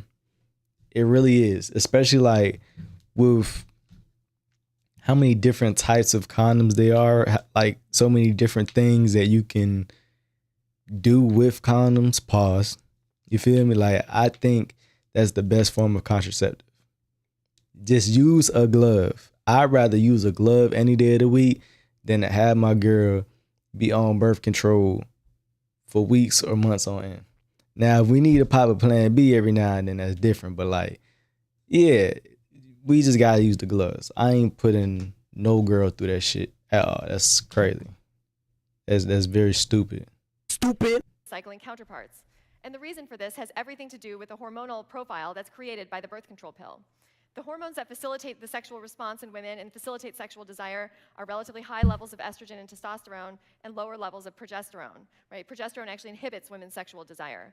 And the sex hormone profile on the birth control pill is essentially sexual antivenom, right? It's high levels of progesterone, a sexual inhibitor, right? And relatively low levels of estrogen and testosterone.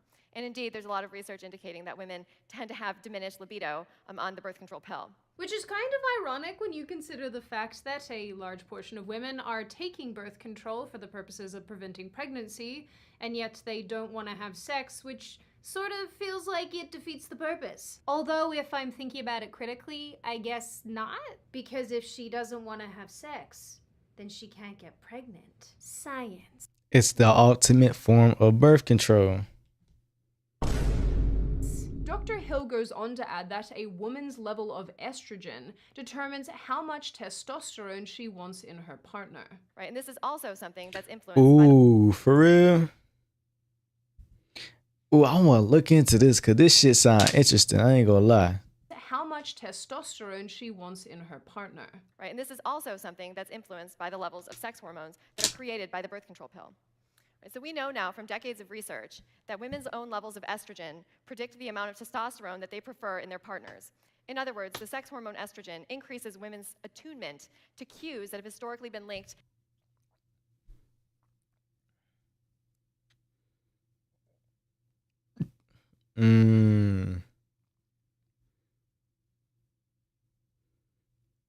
It's sexy in the eye of the pill taker.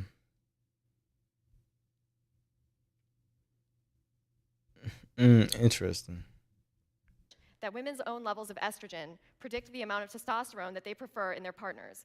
In other words, the sex hormone estrogen increases women's attunement to cues that have historically been linked to testosterone levels in men.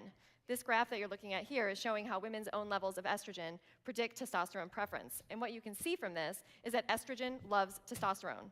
Right, so women, when they have relatively high levels of estrogen, are really cued into facial cues that are associated with masculinity, and this changes their preferences over the is that estrogen loves testosterone.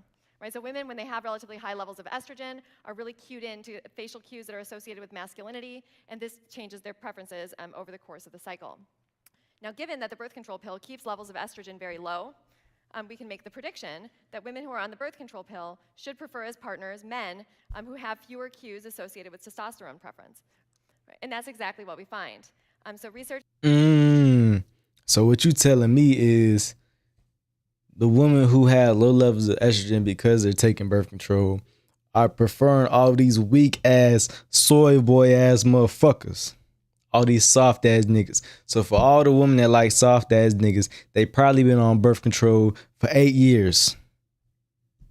Research finds now that women who are on the birth control pill prefer partners with less masculine faces than do their natural.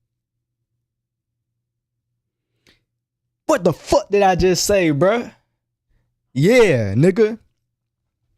So look, the women who have lower amounts of what's this shit called? What they call that shit?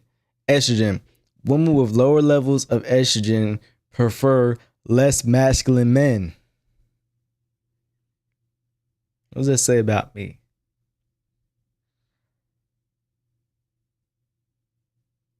I think I'm pretty masculine. Their naturally cycling peers. And this is something that is found both when women are identifying men that they would like to have as short-term sexual partners, and also the people that they'd like to have as long-term romantic partners. Right? The research has also found that pill-taking women are actually choosing as partners men with less masculine faces relative to naturally cycling women. So they've done studies where they've brought in the partners of women who chose their partner, whether they were on or off of the birth control pill, took photographs of their faces, created facial composites, and they were able to actually look at the proportion of testosterone markers on the faces of men. And they found out that the pill-taking women, indeed, were choosing as partners men with fewer testosterone markers in their faces. Right, so the birth control pill might be changing the face of mate preferences. Funnily enough, and once again on a personal level, when I was doing Soy boy, soy boy, soy boy. research to come off of birth control, I read a whole heap of stuff that said that it messes with pheromones and all sorts of things related to attraction. It actually reminds me of this opinion piece that I read recently that said that if you're not attracted to the way that your man smells, including his sweat, then he's maybe not the guy for you. But on a serious note, have you ever smelled men? A man? Like any place that men typically congregate together, sometimes without clothes on, like in a locker room. I don't know what you're doing in there, but I don't like the smell of it. It's why we insist on getting you cologne at any gift-giving occasion. One study of many that looked at this phenomenon. It focused specifically on masculine facial features. Without hormonal birth control, women are attracted to men with Oral contraceptive use in women changes preferences for male facial masculinity and is associated with partner facial masculinity. different smells. Yep. This shit is really fucking interesting, bro. And I want to actually research this shit off stream. Cause what the fuck? Occasion. One study of many that looked at this phenomenon. It focused specifically on masculine facial features. Without hormonal birth control, women are attracted to men with different smells. Yep, you got it. Pheromones. These are associated with masculine features and higher testosterone levels. And on hormonal birth control, they're attracted to men that are more similar to them, with lower testosterone levels, more feminine features, and they're typically regarded as caretakers. There are more studies that also show that taking birth control changes which men you attract as well. The last thing that I want to make note of here is that Dr. Hill said that there is a correlation between the effect of the birth control pill and cortisol levels. She says that women who are taking this medication exhibit a blunted or absent cortisol response to stress. Cortisol, as Dr. Hill explains, is part of the way that the body copes with stress. But cortisol isn't what causes stress. Life is what causes stress. Right? Cortisol is actually part of the way that our body helps cope with stress. It dumps fat and sugar into our bloodstream so we can make a fast getaway, and it primes our brain for learning and memory, so that way if we encounter a similar situation in the future, we'll be better able to cope with it. Right? And because of this, when we're feeling stressed out, our body releases cortisol, unless you're on the birth control pill. So there's several decades of research now that shows that women who are on the birth control pill exhibit a blunted or altogether absent cortisol response to stress. That is a severe decrease in cortisol, bro. Severe. Like, that shit is 1/8. That shit is 1/8 of what it'd be normally as a control, bro. That is, I'm trying to figure out how much percent of a decrease that is. 8, 10.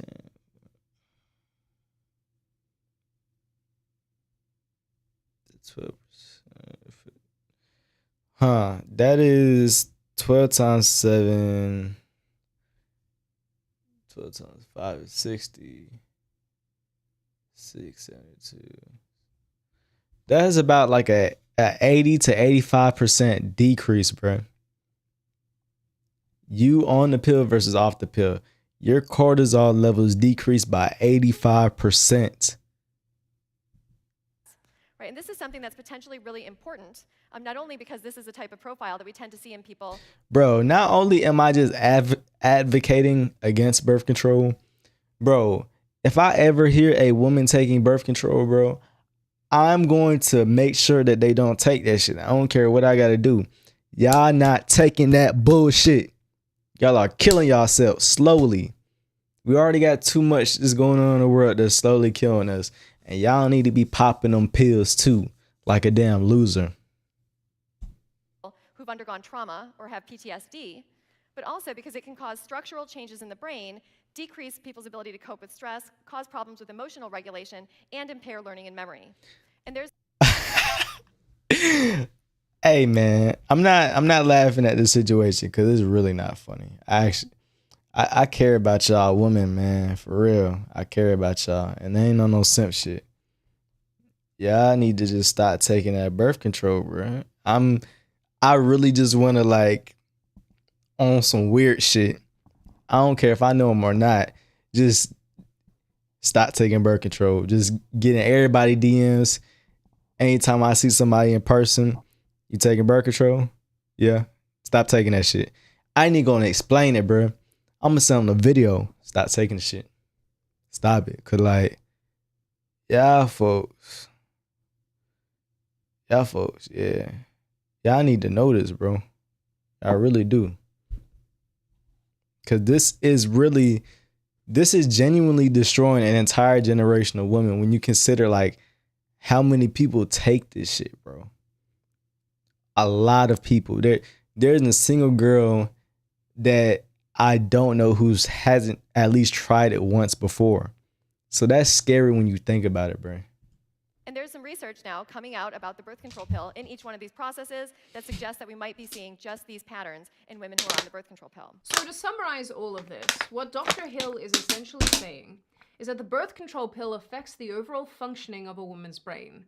It impacts who she views as a potential partner, it dramatically affects her libido, and it wholly affects cortisol in her body, leading to symptoms that look like PTSD, creating structural changes in the brain, and impairing emotional responses, learning, and memory. Society chalks a lot of this up to women being crazy, or emotional, or even just generally unhinged. But it seems few No.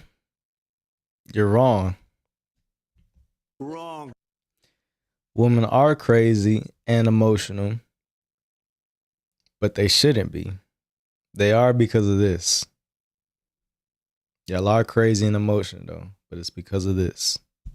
Few women, more importantly, stop to think that the issues they face every day, be it weight gain, moodiness, irritability, brain fog, are the result of a little pill that they take every day. So we're not crazy, we're just medicated, so that men can have casual sex with us. Oh, that joke felt a little bitter.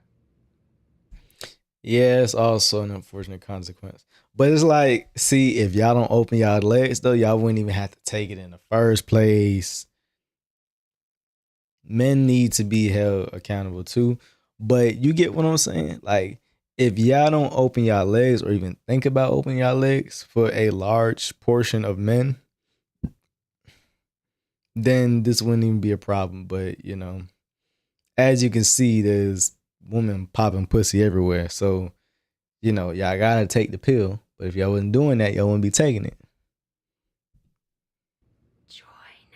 Y'all either be celibate or y'all wouldn't have to worry about taking birth control so much because you're not having a whole bunch of random partners. It's just one person. You feel me? On a serious note, one of the biggest things that I noticed when I was coming off the pill was the brain fog lifting, for lack of a better way of describing it. It was like I could finally think again clearly, and while I was on the pill, I was perpetually mad. Nowadays, I'm only mad when I get sat on by fat people on airplanes. Or shouted at by literal feminists.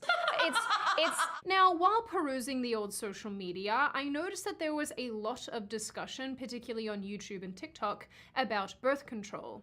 And I noticed again and again videos where young women made the connection between being happy pre-birth control and emotionally unstable while taking the medication. And as crazy as that might sound on the surface, this experience actually makes a lot of sense. Unfortunately, several studies have positively associated self-deletion with hormonal contraception, with adolescent women experiencing the highest relative risk.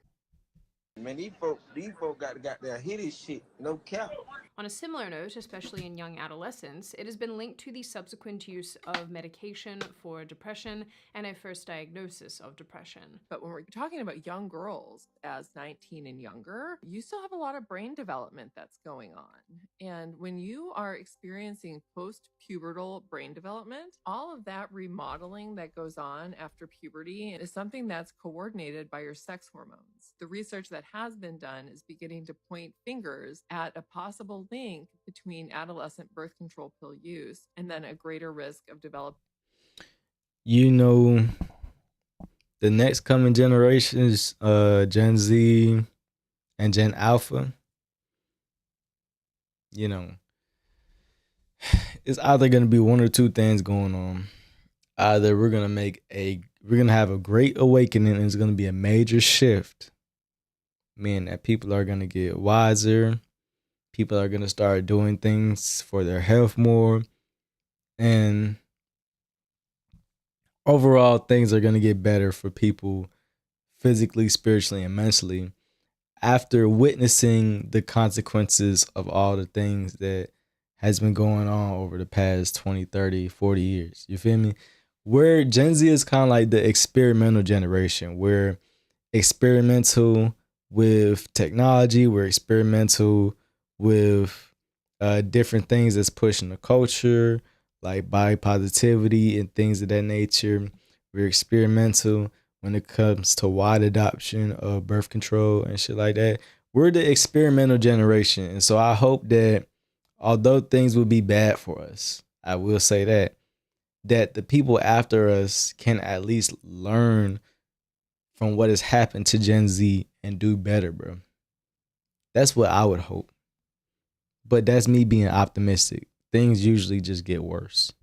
Developing major depressive disorder across your lifetime, even after you're off of hormonal birth control. Wow. And that's pretty scary. One study of over 1 million Danish women concluded that depression is a potential adverse effect of hormonal contraceptive use. But it should be noted that others have attempted to discredit parts of this study by suggesting that it does not account for life changes, making it hard to know whether it is actually hormonal birth control driving that depressive risk. So there's that. The reality here is that one pill, innocently taken to deal with acne, may inadvertently lead to another pill to deal with worsening depression. And the woman, the patient, has absolutely no idea how these two things are related. And this just feels like the entire business model of Big Pharma. Another thing I noticed on social media is that some female Putting two and two together, depression is linked to having A vitamin B deficiency and birth control can deplete you of B vitamins. Wow.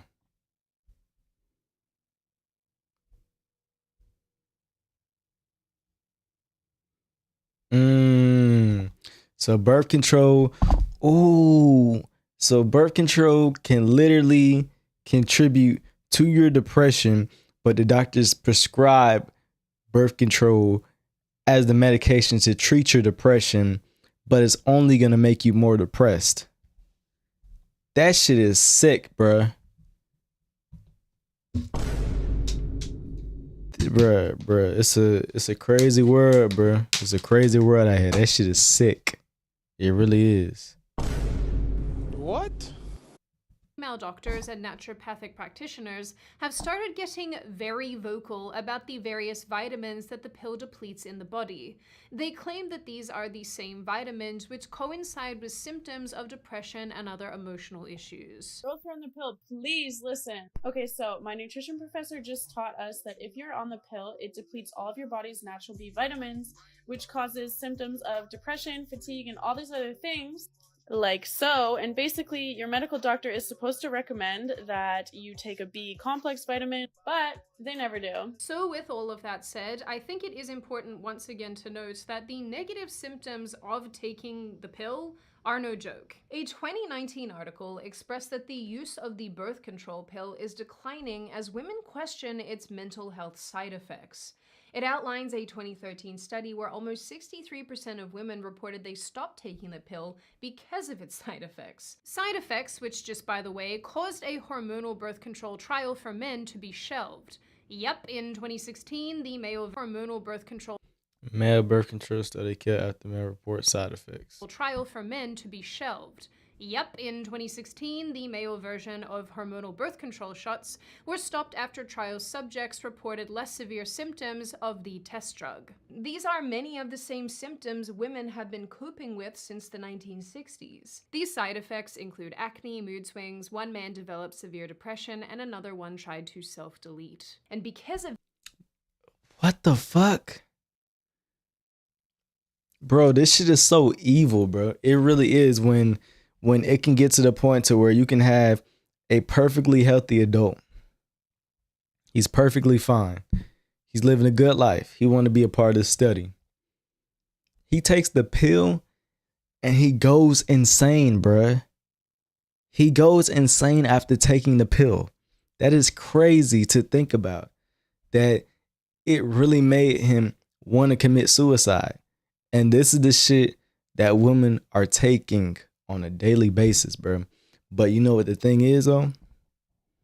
Is that they probably are really going through a lot of pain, but we just can't see it or witness it because men are more likely to commit suicide. They will commit to it. Now, women may have suicidal thoughts, maybe just as much, if not more than men, but they don't actually engage in the action. Men do the action because women are emotional. They just stay in their feels. A man will try to logically solve his sadness by killing himself, unfortunately. So, that being said, if that dude wanted to kill himself, that means that we're having millions of women, hundreds of millions across the world who are experiencing the feelings of wanting to just end it all, bro. Because of this pill. Women reported less severe symptoms of the test Fuck drug. the pill. These are many of the same symptoms women have been coping with since the 1960s. These side effects include acne, mood swings, one man developed severe depression, and another one tried to self-delete. And because of this, they cut the study short. By comparison, women began reporting a sharp increase in severe medical conditions within 2 years of the original pill being released, and have continued to report these side effects without any real concern from manufacturers, doctors, or even the general medical community. Some studies have You know why, bro? You know why these forms of contraceptive fuck up your mental health? Because in reality, we were biologically designed to procreate. This is a gift from God, and it's something that is bestowed upon all of us. We're all supposed to. We have the right, not the obligation. We have the opportunity, not the obligation, to have kids. And when we're medically doing things that go against what we were biologically designed to do, of course, that is going to somehow fuck up our brains mentally, bro. It's kind of like how women who don't have kids usually end up being very depressed because they were biologically designed to have kids and they didn't live that. They didn't get to live what they were supposed to do. So when you medicate people with these forms of birth control, you're literally changing the brain to do something and to go against what we're supposed to do, which is going to make us fucking sad, bro. That's why the best form of contraceptive is the glove, bro. That is the best. No chemicals. No invasive shit, bro. The glove is the best thing because it's, bro, this shit is so cheap. It's so easily accessible. It's so flexible in like the different types of gloves and shit you can do with gloves, bro. It's like, yeah, just stick with the gloves. Like I said earlier, bro. Just stick with the shit. Cause them pills, boy, man, that shit worse than popping perks, boy. I'd pop perks and be better off than taking birth control. have connected the pill to a 20% increase in breast cancer risk. And just to be clear, Bruh, it just keeps getting worse. I've heard nothing good about it besides the fact of you not getting pregnant if you don't want to get pregnant, bruh. 20% increase in breast cancer. That's why breast cancer has become so common, because millions of women take this shit. This is, more people need to know about this, bro. from manufacturers, doctors Like, listen to report this these shit, side bro. effects without any real concern from manufacturers, doctors, or even the general medical community. Some studies have connected the pill to a 20% increase in breast cancer risk. And just to be clear here, there's studies that do not make that correlation, but I wanted to make note of both anyway. The pill has also been connected to a dramatic increase in blood clot risk, stroke risk, lupus, and as I mentioned, depression and self-deletion. And yet, women are still prescribed this without issue, and women are still expected to take it, or else they are deemed sexually irresponsible. Now, on that very positive, happy note, I want to round things off with a few final thoughts. Firstly, as much as I am very critical of the medical industry when it comes to this particular topic, I do want to stress and highlight that personal responsibility is a thing and will always be a thing. When you take a medication, especially as an adult, it is up to you in large parts to educate yourself about the potential effects of that medication. Obviously, when it comes to this issue, it's a little more complicated because the information that we have discussed even in this video is quite hard to come by, and as these researchers and doctors and professors and whatnot have explained already, there is very little information and very little research that's been done into the pill itself. So I come back to just generally being very critical of the medical community. Secondly, and I want to be very clear about this, I am all about choice, and I have no inherent problem with individuals using birth control and taking it upon themselves to determine what works best for them. What I do have a problem with, on the other hand... Nah, I got a problem with it, bro. Don't nobody should be taking that shit.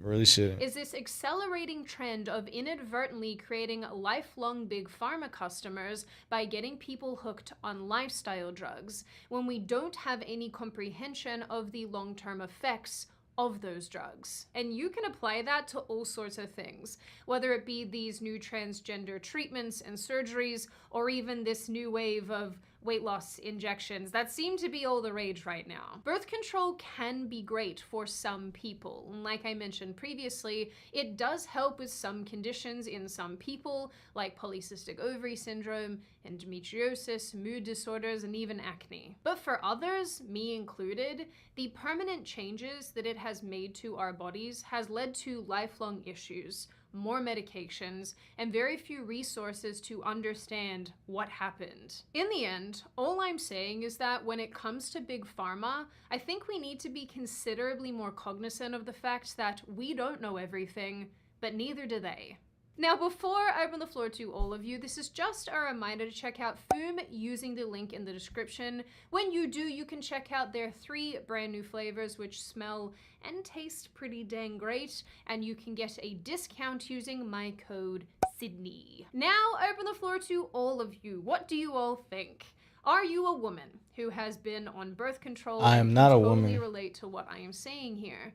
Are you someone who has had actually a really positive experience and a lot of I this have to you not, is because I totally am not a foreign? woman. Are you on the fence about the whole issue, or are you somebody who's I ain't never on the taken it fence. because Sounds you thought it bad. would lead to a lot of this?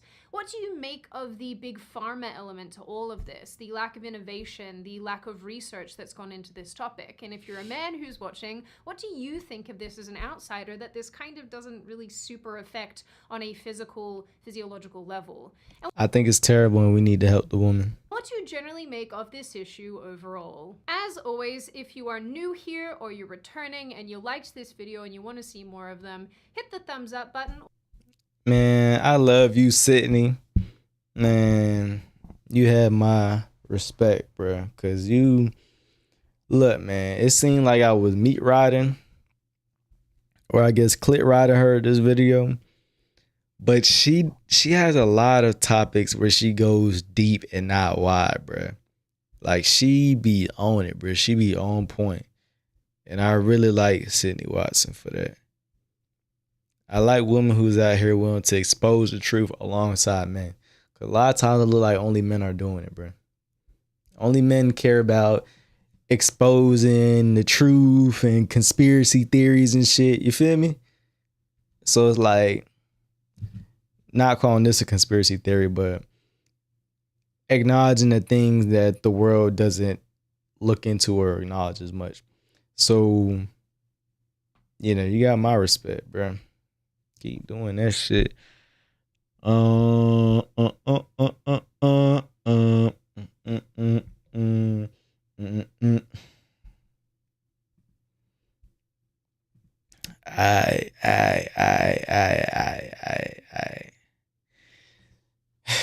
We got a lot more videos, bro. That was pretty long. We'd probably be here for 5 hours if I get through all my videos. I ain't gonna lie. But we ain't gonna make it 5. Let's check this other one out. The brilliance of leftist logic. Oh, good grief. Just out here taking my climate change measurements. As you can see, the sea levels have devastatingly risen to the exact same level they've been for the past 300 years. I mean, that's what makes climate change so dangerous. You can't see it, you can't feel it, you can't measure it. It's like a concealed weapon. And there's other things to worry about too. Like, for example, there's a lot of unjust things happening in the world. Like, did you hear about the Supreme Court overturning Biden's authoritarian student loan forgiveness plan? So, like, what are they expecting me to be responsible for paying back the student loan that I took out? That's not my responsibility, and that's unfair. It'd be easier if whoever gave me the loan was just stuck with the loss of money. It's a pretty simple solution if you ask me. And not only do I think student loans should be forgiven, I think home loans should be forgiven too. Because here's my home. Pretty nice, isn't it? But guess what? I don't want to keep paying for it. And yes, I do deserve to keep it. All they would have to do is just cancel all home loans. Then nobody would be burdened by having to pay for the houses that they bought. But then who would pay back the company that gave you the loan? Well, I don't know much about economics because I'm not a biologist, but I am of the opinion that they don't need to be paid back. So if we just did that, then I would be better off at someone else's expense. And I'm not gonna pay another penny on my student loans no matter what they say. And I couldn't even if I wanted to. Because it turns out my degree in gender studies that cost me $150,000 doesn't really lend me a lot of job opportunities. Surprising. And I'll tell you what else bothers me. Open borders and why ours isn't more open. Like, the border's open, guys. Come on in. What could go wrong? But then you have... It's like leaving the door open to your crib in the hood. It's like you living in an apartment complex and you not having to get outside your crib. It's like you living in a state, but you don't have any official state jurisdictions.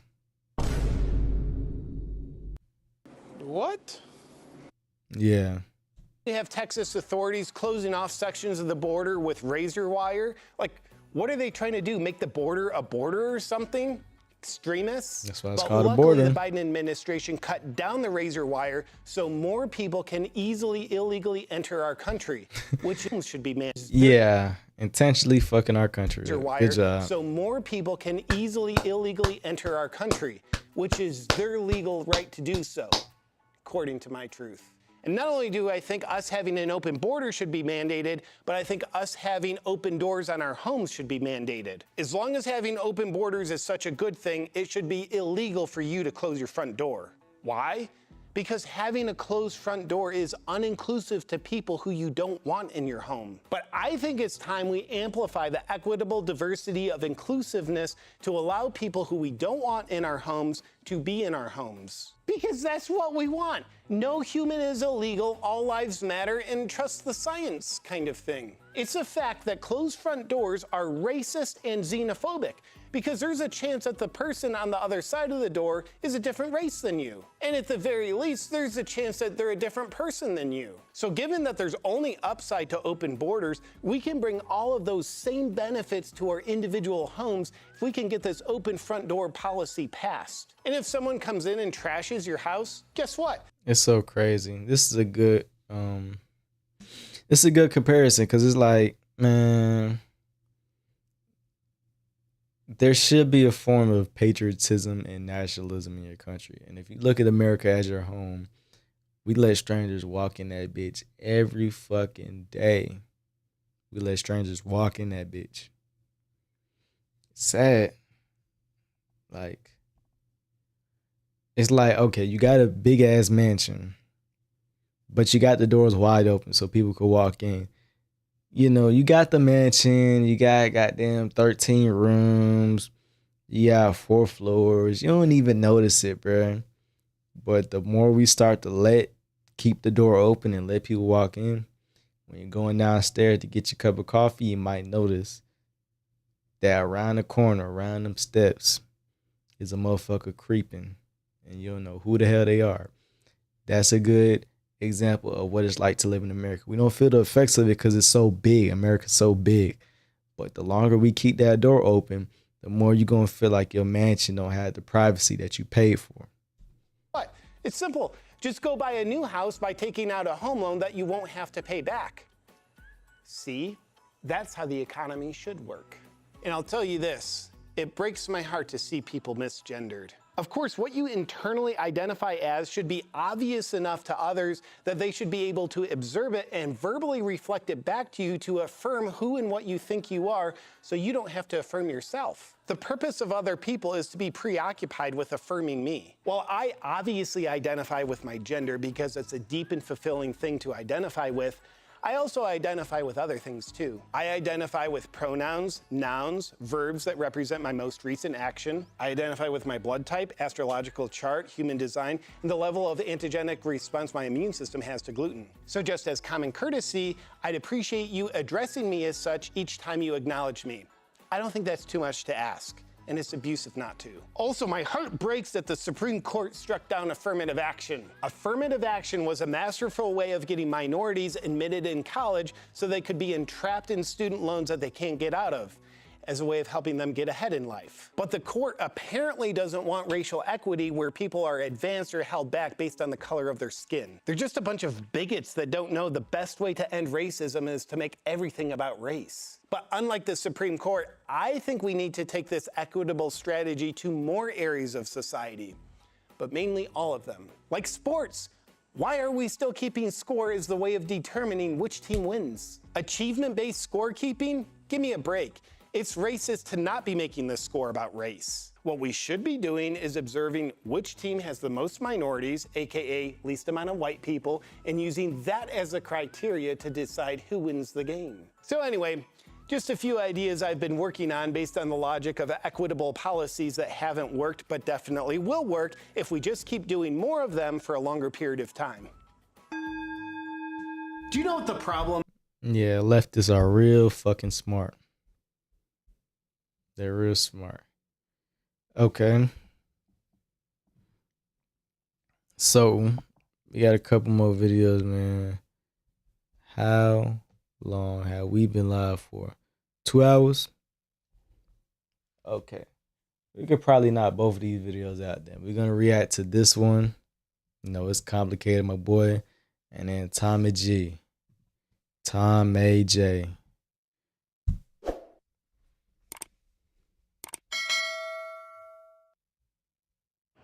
Is it true that most women say they want a man to protect and provide? Yes. Yes. I would say yes. Yes, that is very true.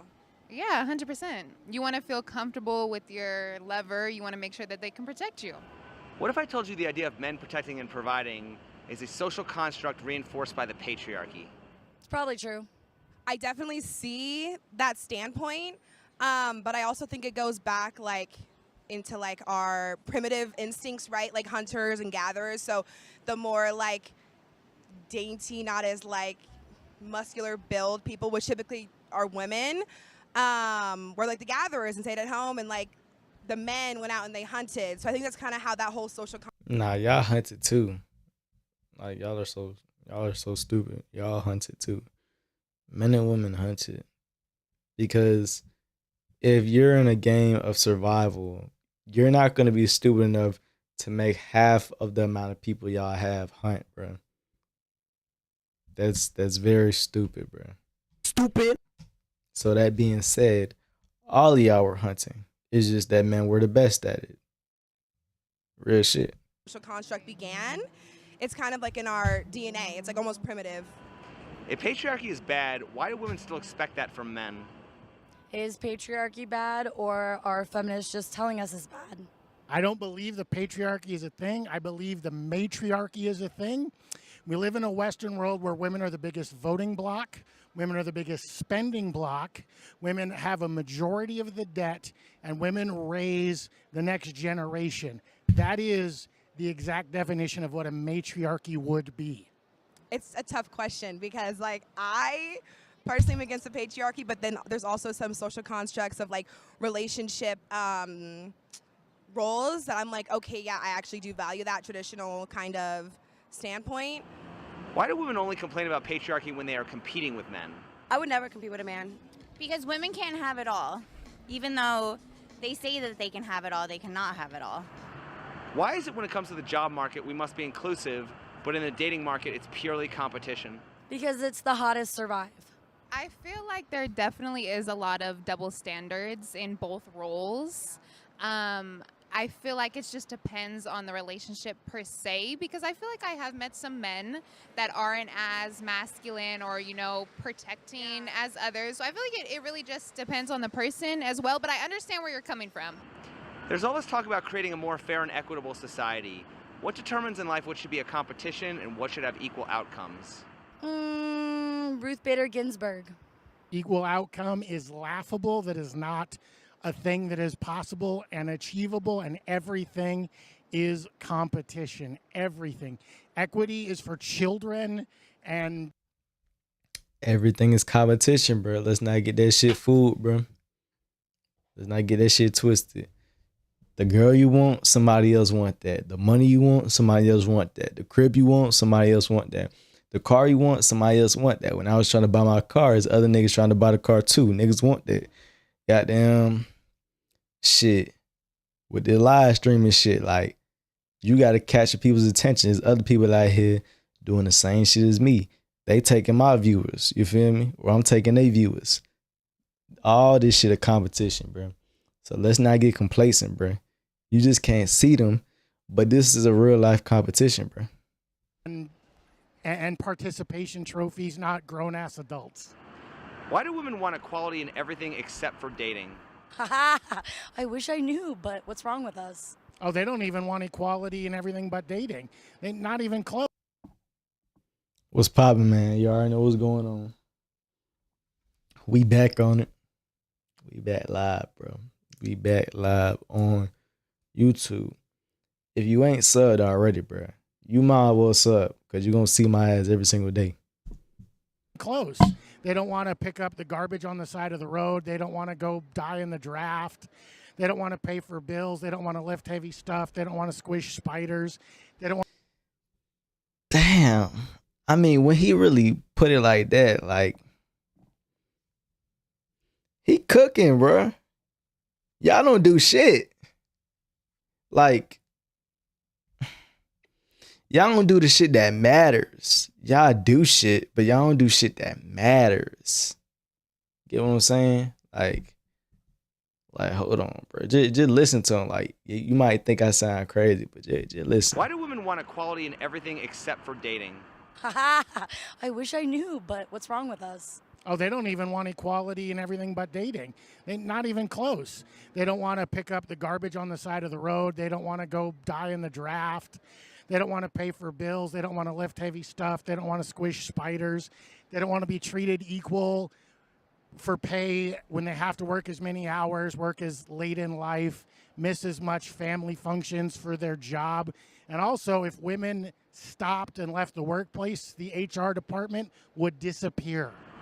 Do women give all men an equal shot, or do they prefer to choose the best and most qualified? We prefer to choose the richest. The same way a man would choose which girl he wants to go after. Yeah, that's true. And it's mostly by looks. It's definitely not anything else. Do women give all men an equal shot, or do they prefer to choose the best and most qualified? No, the majority of women do not give all men equal shots.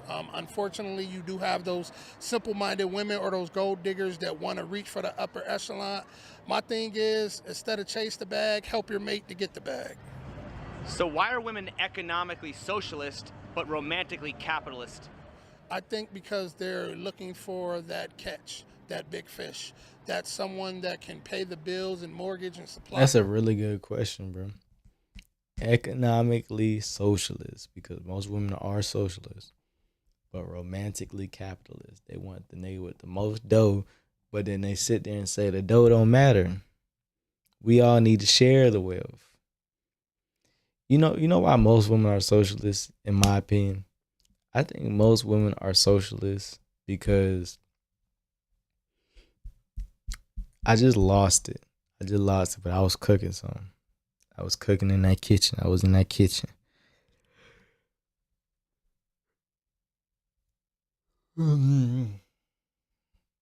I don't know, bro. I'm not gonna force it though. If it comes back, I'll let y'all know. Apply them and wine and them and dine them. Not all women, but a majority. If you don't have it, they're not going to talk to you. Why is it when it comes to the job market, we must be inclusive, but in the dating market, it's purely competition? Because I think you still want to find the best person for you, and Doesn't a boss want to find the best employee for his company? yeah, and he should. But they're forced to hire people they don't necessarily want to hire. Well, and that's not right. I don't necessarily think that you should hire somebody just because they fill a box that of equality. I think you should still be finding the best person for the job. Since dating is considered a marketplace, how high would women's standards have to be, and how much competition would there have to be before men are willing to decide it's no longer worth it? Well, I feel like the follow-up question would that to be, do women compete with women more or do men compete with men more? Women compete with each other for the top 10, 12, 8% of men. The average man that's working the Taco Bell counter, that's working the grocery store register, that's driving the bus, he can no longer get an average woman. Women want that top 10, that top tier, that top echelon man. They want that 8, 9. That is true in real life. In real life, that's true. But when you're younger, it has less of an impact and influence. I think when you're younger, status matters more. Who you are matters more when you're younger. Because that's what young people care about. Because most young people don't have money. But money does end up being the main thing once, all y'all get older. 9, 10 man, even though they're an adjustable 6 at best. What do you think about the men who choose to remain bachelors? It's funny because I probably have that mindset this day and age. I just turned 44 today. Today is my birthday. But when I was in my early 20s, I thought about marriage and settling down. But now it's like the bachelor life is better. People out here getting married and getting divorced a couple months later. So until you find true love and happiness, there's nothing wrong with being a bachelor. They might wake up one day at 50 and be completely happy. They might wake up at 50 and be like, I don't have any kids, I'm missing something, and I know that's something you have to figure out through your life. I want to say, or they've gone through it before, they've been married, got divorced, and they're like, you know what, I'd rather live the bachelor life. Yeah. And enjoy my life, If you've got a little black book of 3, 4, 5, 6 women that you can call, take care of everything you need on that Friday. Maybe you have one that dresses up nice and comes to the company picnic with you. Maybe you've got one that's just down and dirty and shows up in a high heels and a trench coat. Why would you give that up for marriage when you're going to get divorced?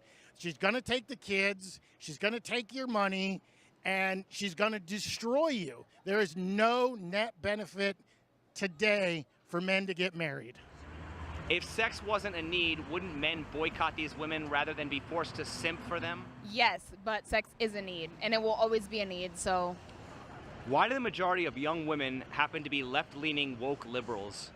Because it benefits them to be that way. Conservatism is about personal responsibility and decision-making, and women culturally avoid responsibility like it's kryptonite. Any excuse to pass the blame off onto anybody else, that's what they do. Women, they just... Damn. What? Bro, what are you talking about, man? Damn, bruh. I mean, look, I just been sitting back listening because bro ain't told a single lie yet. Ain't told a lie yet, man. Man, these folk got their hit his shit, no cap. How, Sway? Benefits them to be that way. Conservatism is about personal responsibility and decision-making, and women culturally avoid responsibility like it's kryptonite. Any excuse to pass the blame off onto anybody else, that's what they do. Women, they just don't want to be accountable. They just want to be victims of the big bad man, of the big bad culture, and they just want to avoid personal responsibility. Women of today have been kind of seeing in the news what the government is doing to women, and they disagree with that. And so I think we are considered woke liberals because we're like, we disagree with a lot of what the conservative party wants to do to women, like take away rights, and they want Like, have you fucking accountable. And I know it's complicated. Intentionally put this clip after the clip of the other dude because she literally not taking accountability. Shit, man, we live right now. We live on YouTube. Shit, you could pop in over there if you want, or get chill over here. I ain't going nowhere. But he did that intentionally, bro. Like, the placement of the clips. First, this dude cooking, talking about accountability and shit. And then in the very next clip is women not being accountable for, bro, what? This shit is crazy, bro. This shit is actually crazy. Kudos to him, though. He know exactly what he doing. want to woke liberals because we're like, we disagree with a lot of what the conservative party wants. Shit, look. So my question to you is, my question to y'all is, how come a lot of women aren't conservative? I mean, I'm basically saying the same thing that he said, but why aren't more women conservative? And why do we have so many conservative women that pretend to really be conservative, but they not? They ain't down with the shit for real. So what's up with that? Why aren't women more conservative?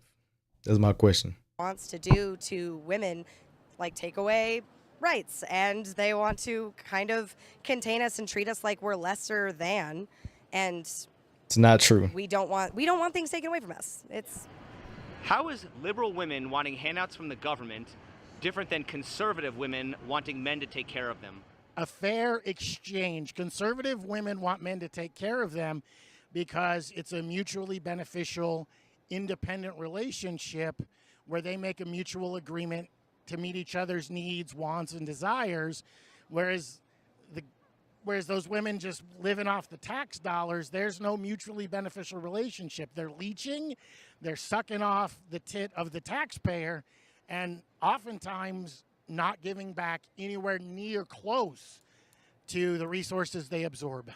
If men choose to no longer marry, does that mean these women will look to the government to support them instead? I don't know. I guess Yes, that's exactly what they'll do, bruh. This man cooking. This man is cooking right here, bruh. Man, these folk got their hit his shit. No cap. Bro, if women do not get married, do stop getting into relationships, don't do none of that long-term shit, they will rely on the government, bro. And the government is going to play that parental father figure role, that masculine role. They're the ones that's going to make the decisions for them. It's all just being aligned, bro. This is what they want. Because when you control the women, you control the men, bro. So the government's out here playing these 4D chess moves and getting women who are the more gullible sex to fall in line with a lot of these left-leaning liberal ideas, and also using their pain against them, and then translating that into taking that negative energy and putting it on men. And then men is forced to react. Now we're forced to adapt to the woman, and now boom, they got us too. Because the men are going to adapt to the woman. So if they change the woman, if you can affect the woman, you can affect the man. That's why as a man, you got to stay solid and not allow this world and a lot of women and even men to throw you off balance.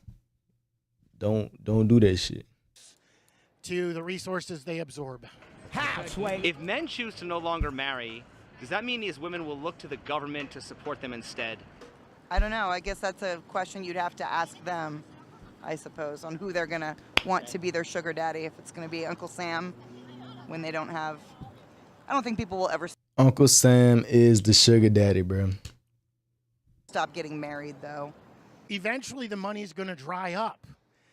It's going to dry up. You can't give every unmarried old cat lady money. There's just not enough money anymore. The government's been taking money with overtaxation, compelled parental responsibility from men as long as they have. And once men stop marrying, stop having children out of wedlock, and if they just pay their child support, all these women, when they turn 40, 45, 50, as much as they say now they'll be happy, they're not going to be happy with no family, no husband, no children, and 4 or 5 cats running around. Are women by nature more socialist because they want to be provided for? Yes, women want everything they can get, every handout, because it's easier and it's what they're used to. I mean, let's be honest, fellas, if we were a 16-year-old woman and we spent 5, 6, 7 years with people giving us everything we wanted just simply for existing, that would be a hard behavior to break. Be a real hard behavior to break. That's why when the wall comes, 30, 32, 33, somewhere in that, these women are panicking because they've never had. The Wall is such a crazy reference, bro. It's my favorite, though. The Wall is so funny to me. Like, shit, you in them prime years, bro, your ass just so damn excited, and then boom, your ass hit 30. You done hit that wall, and it ain't shit you can do. Had to be that shit responsible, tough, never man. had to earn really. That shit tough than a motherfucker. Halfway. What poppin', gang? Anything. It's been just given to them simply because.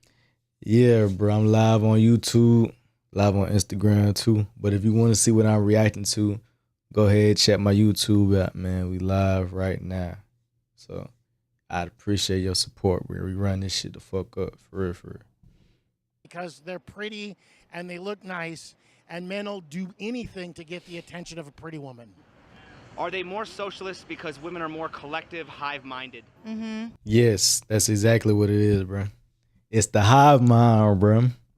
The hive mind. That's why they love socialism so much, bro. Because now they don't have to think about shit. Everything's already provided for them, bro. And also, like, socialism ruins competition. They don't know what it's like to get it out the mud for real, bro. And they don't want to get out the mud. They just want the handouts, bro. So, you know, socialism, that idea is really going to be more in their benefit. Yeah, well, you have to stick together. I mean, I guess if you feel like you're being held down, then you've got to band together with the other people who are in your corner. Women will lie to each other in protection of The system. the group, in protection. Conservatives don't like too much change. Liberals will accept it. Okay, but here's the thing, like, why are liberals so receptive to change? Because here's the thing, people like to say change is good, but change can also be bad. Change means that they can change you each and every way that they want and desire, which is what our media, government, big pharma has been doing for years, bro. Since before we was even alive, they've been working on this shit. Since before I was even alive, since before you was alive, since before your sisters was alive, they was working on this shit. And so you gotta think about it like this, like, really, you being open and accepting the change is a liberal's greatest weakness, because they can change the narrative at each and any moment, and then they just gonna eat the shit up, bro. They gonna eat it all up, bro. They gonna eat it all up. Of the subset, women will lie. You will say Lizzo is a 10 when Lizzo is not a 10. You will Lizzo is a 10 in my dreams. lie and say, go girl, you got that. You should divorce that man when you know you shouldn't. Women will lie to protect each other, to promote each other, to tear each other down. Speaking of Lizzo, reminds me of the Lizzo situation, bro. There's women out here that's lying to protect other women so then they can attack this woman, Lizzo, for, what they're accusing her of. Because it's all about feelings above facts. Mm-hmm. What's Agreed. the difference between feminist women shaming men for being masculine versus traditional women shaming men for not being masculine enough? A traditional feminist doesn't shame a man for being masculine. They shame men for having toxic masculinity, which is going, yeah, I have to do this and I have to do that because I'm a man and you can't do this because you're a woman. That's toxic masculinity. Being comfortable in your masculinity is going, yeah, I'm a man and maybe I work out, but I work out because I want to be healthy, or I do like looking really jacked, but it's like, it's for me. It's not because I have to because I'm a man. What? Her explanation of toxic masculinity is so fucking stupid. Stupid. Like, both of them are still jacked. It doesn't fucking matter. She's saying that the framing. So is it good or not? Is you being in shape a good thing or a bad thing? Man, you know, and I think feminist, left-leaning, liberal women. You fucking bot. Let's give him bozo. Because I'm a man, you know, and I think feminist, left-leaning, liberal women do it to tear men down and to talk about how men ain't shit, even though men Men ain't shit. I don't need no man. Okay? All I need is a bag, boo. tame the world, created all the luxuries that everybody enjoys, and All I need is a bag, boo. All that shit they be saying. Say what poppin', Joseph. Fuck with you, man. Keep on tapping in, bro. I'm trying to go live like at least 4 times a week. will keep the infrastructure running. Women want to act like Man, these females on here living it. Bruh, I swear to God, bruh, they really do, bruh. They be in their own fucking world because they live a completely different reality than us, bruh. Bruh, anything we want, we gotta earn, bro. We really gotta get this shit out the mud. Bruh, I know you be saying that shit, like bitches be getting flown out. They be, shit. Women will be in relationships and then make money and spend they niggas' money. So it's like, shawty really getting paid twice. That shit be so crazy to me, bro. And like, that's just the tip of the iceberg, bro. That shit, it don't make no sense. even though men tame the world, created all the luxuries that everybody enjoys, and will keep the infrastructure running, women want to act like. And then they still spit in a nigga face talking about, I don't need no man, bro. At least say you need a nigga, bro. If you gonna take everything from him, at least say you need a nigga, bro. Men ain't shit. Those leftist liberal women do. I think the more conservative women, they're doing it kind of as a cross between they don't know how to do it the right way, but almost with the intent to help motivate a man because they don't know a better way. Can you define minimalism? Yeah, so my kitchen is minimalistic, and that means there's basically nothing in my kitchen. Minimalism is just having enough to meet all your basic needs and very, very few wants. You don't need a 4-bedroom house. You want it. You don't need the newest, fanciest iPhone. You want it. You don't need that giant SUV. You want it. The reality isn't today you need a cell phone. The reality is almost everybody needs a car. But we go bigger, better because we want, because it's a competition to have the newest, biggest, baddest, best. Yeah. Also because it flexes. Man, bro, fuck that competition, man. What? Bro, what are you talking about, man? Fuck that competition, bro. I'm not trying to be a part of that shit. Cause like, I look at it like this. Y'all niggas trying to goddamn compete to see who has what when I'm really just competing with myself. And I'm be so far up that it don't even matter what y'all niggas got. Like, real talk. Like, that shit, I ain't competing with nobody, bro. And shows to women what we got.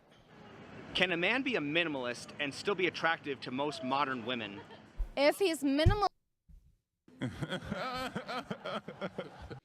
Yeah, no. Wrong. Realistic in the sense that it should be, like thinking of the environment and thinking of the impact, and do I really need this, and am I going to sell this at, like, am I paying? A white girl with dreads, that is so crazy. I ain't seen that in a long time, bro.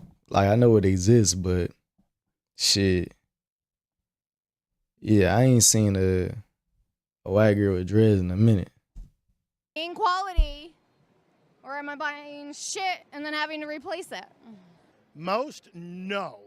Very, very, very few women are going to like a man that doesn't have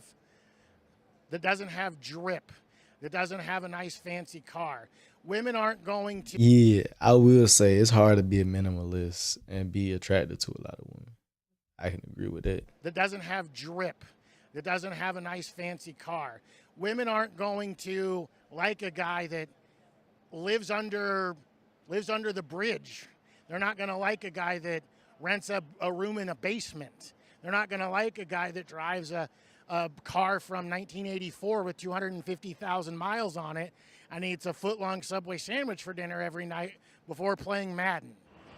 How large is the carbon footprint of keeping most modern Western women happy? It's basically comparable to Bigfoot's paw print. 27 pairs of shoes, the biggest car, all the nice purses, the makeup, the hair, the nails, the hair products. It's absurd. Are we talking like mainstream women or like me? Because you might assume by my perception that I am a materialistic woman, yet.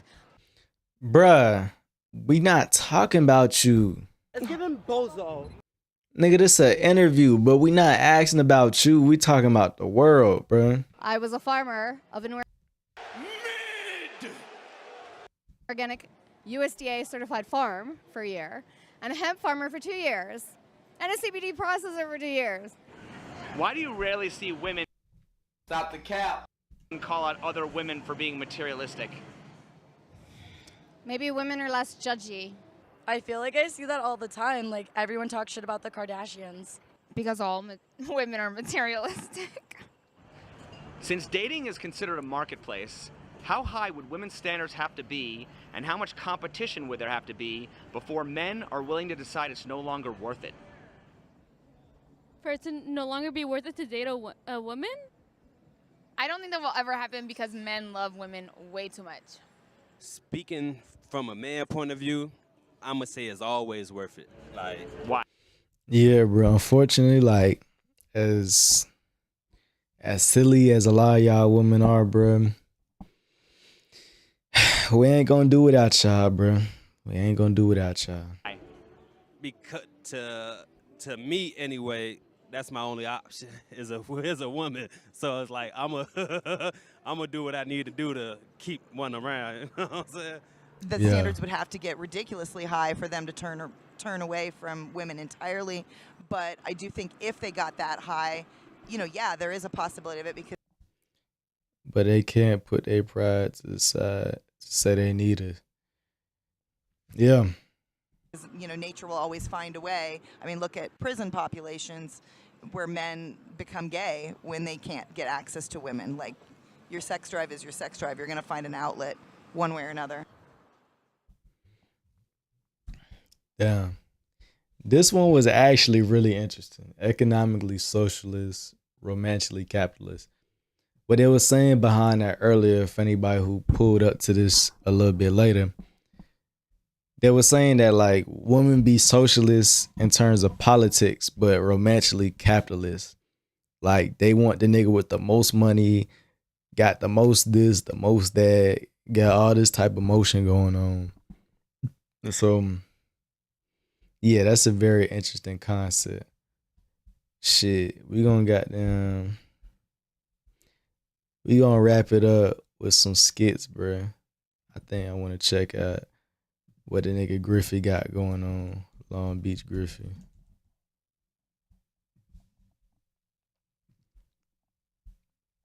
He been dropping consistent. Let's see what the fuck this nigga is on now. Hey, how's everybody doing? How you doing? Been Hey, good, bro. man, Good. How you doing, son-in-law? Oh, hey, Paul. I see women turn from men completely more than men turn. Yeah, like, bro, men can't do it, bro. I ain't gonna lie. Like, that's why it's like a lot of women are a lot, but we still would rather have y'all than not have y'all, bro. Cause it's just like, I don't know, bro. Y'all just stick to us like Velcro. It's just something in us that make us want to be around y'all. But yeah. When her family asks, oh shit, is this the right one? Let me see.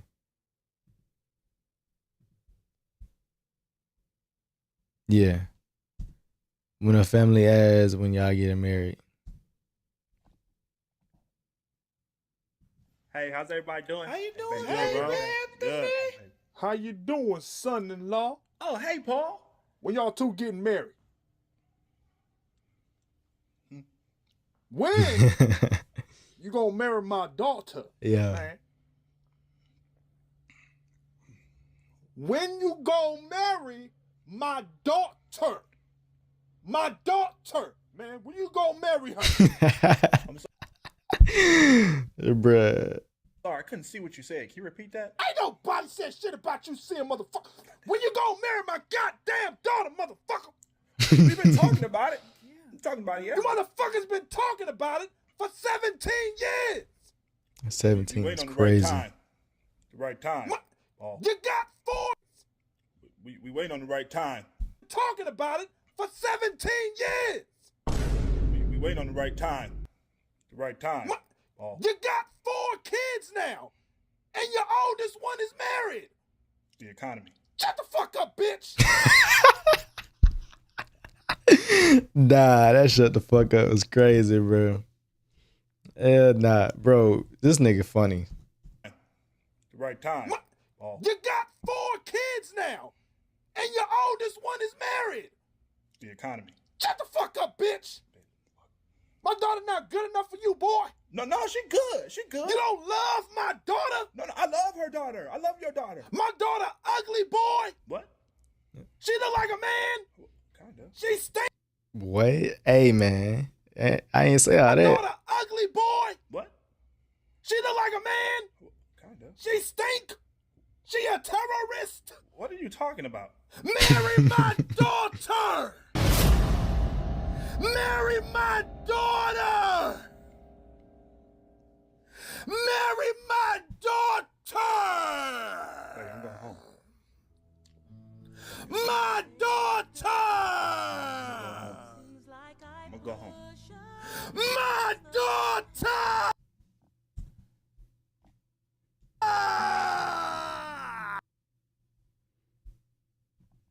Alright. Shit, we gonna check this one too is dropped today, 5 hours ago.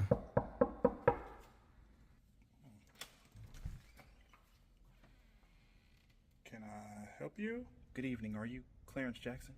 Yes. Yes, I am. I'm sorry to inform you, but the mother of your daughter, Dorothy Hughes, has passed away.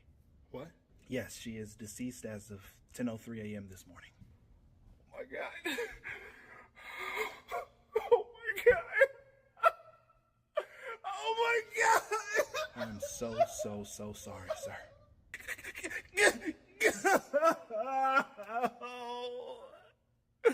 Oh my God. If you need anything at all, sir, I Thank am you, willing God. Thank you. You're him. You are him, Lord God. Oh, thank you, God. Thank you, God. Thank you so much. Oh, and thank you for delivering that beautiful news. Oh, my God. God really do work in mysterious ways. Oh, my faith was starting to slip. It was starting to slip. I'm not going to lie. Sir, I said the mother of your child. Hold on. You're going to make me come again. Whoa. What the fuck?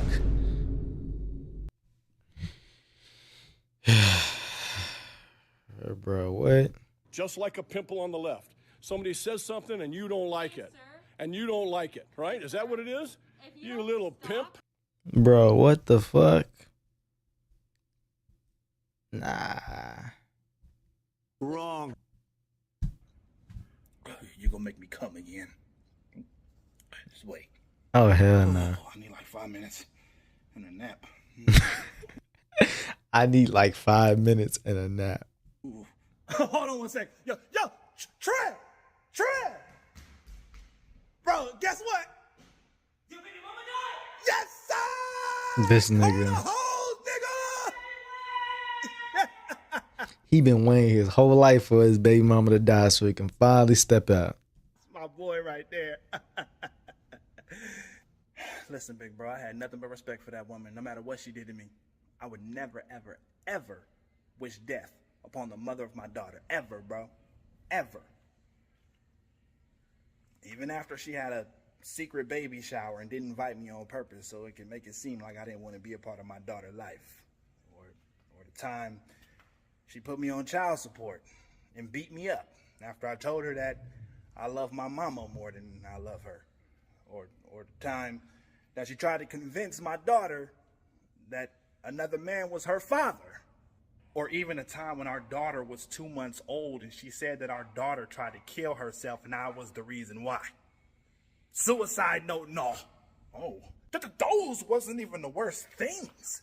She said One Piece was ass. Oh, not Gear 5 Luffy. Gear 5 Luffy. We actually Can't be saying it. right now for when these hoes come. You trying to bitches and One Piece? Hey man, she ain't even dead, man. I'm her cousin. Same old bullshit. Yeah. Hey, she said she really ain't fucking One Piece. Hell nah. That shit funny than a motherfucker.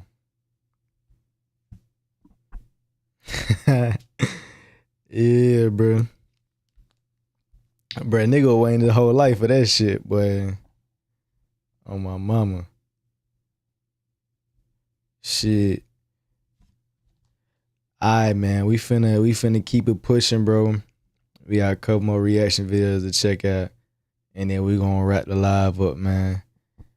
Appreciate y'all for tuning into this bitch. For real, for real. Bruh, have any of y'all listened to Travis Scott's new album, bruh? That shit go crazy. I fuck with that shit heavy. Heavy.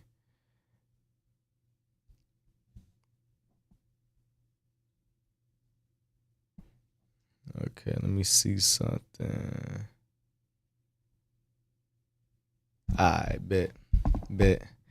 I'm finna play somebody that I know one of the people in the chat don't like to watch.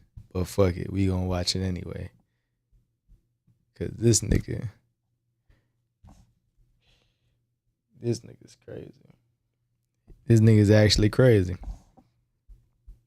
Alright, so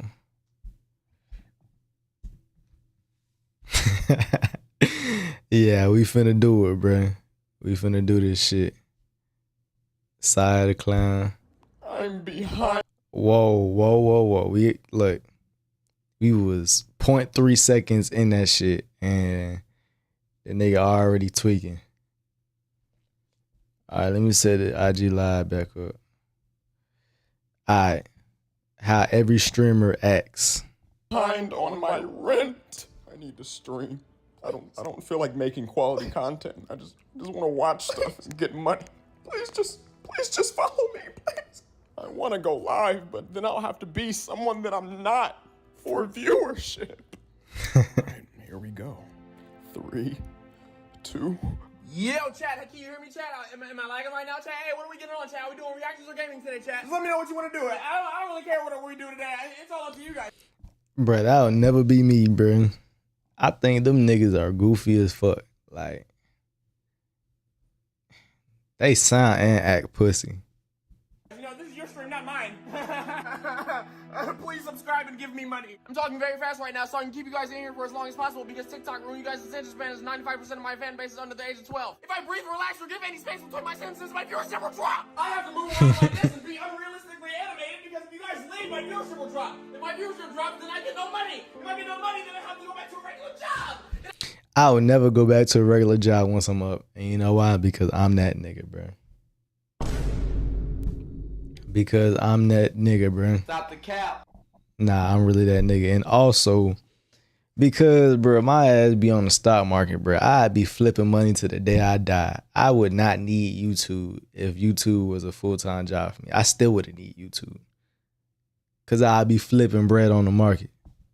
And I don't want to flip patties anymore. I just want to sell my ass and make content. Whoa. Sell your what, nigga? Sell your what? What? Bro, what are you talking about, man?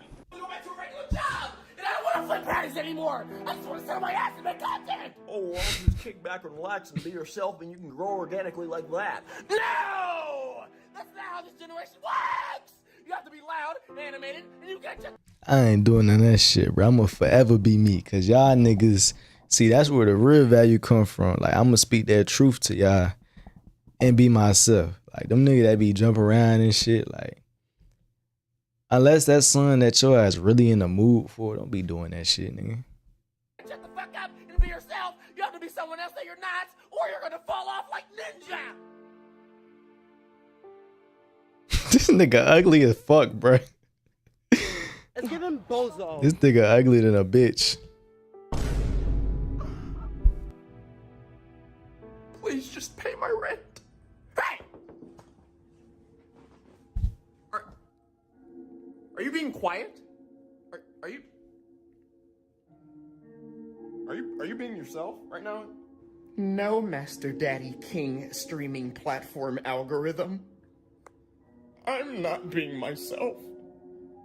I'm appealing to the children. Ew, that sound nasty. You know what? I'm dropping your views by 98%. Basically what it means to be shadow banned. Just dropping your views. Have fun at Burger King, bitch! Nah, that was a good one. We don't love you. You fell off. We missed the old you. You fell off. Your views are low. Consider following me. Your views are low. It's crazy. Your views are low is so crazy, bro. Halfway. We missed the old you. You fell off. Your views are low. Your views are low. Consider following me. Because I'm myself 100% of the time, and I keep it real. I don't give a goddamn if you leave the stream or not. This is my shit. Yo. Nah, bro. Nah, bro. Nah, bro. Just like a pimple on the left. Somebody says something and you don't like it. And you don't like it, right? Is that what it is? You little pimp. Bruh, you saying that? Bro, we got 4 live viewers in the chat, bro. I hope y'all niggas just seen that, bro. That shit is... Because I'm myself 100% of the time, and I keep it real. I don't give a goddamn if you leave the stream or not. This is my shit. Nah, bro. Buddy ass throw the fuck off, bro. What? Like, nigga, what? Hold on, man. Alright, we finna watch, because he made a second one. So the other one was how every YouTuber acts. So we finna check that one out real quick.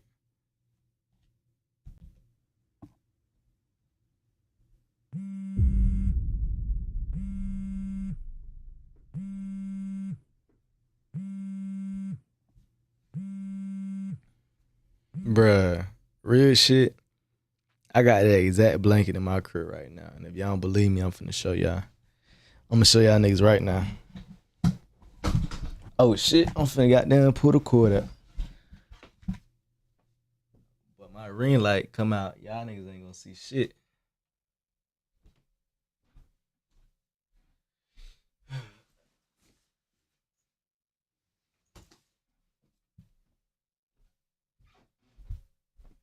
Bro, I got that exact blanket, bro.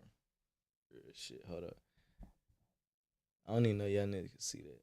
Hold on.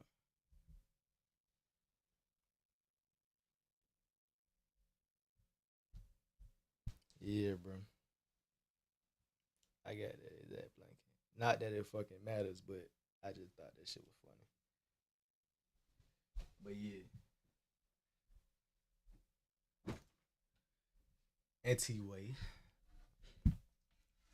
Let me crawl back into the frame. Let me get back in this.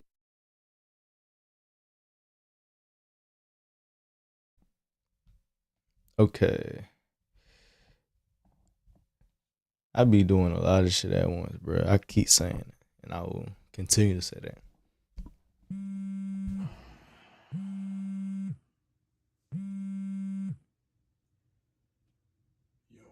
Hey, my guy. It's your manager. You haven't made a video in 3 months and you're falling off. Damn. Man, get your stuff together, man. Come on, it's not. Okay. Damn. Come on.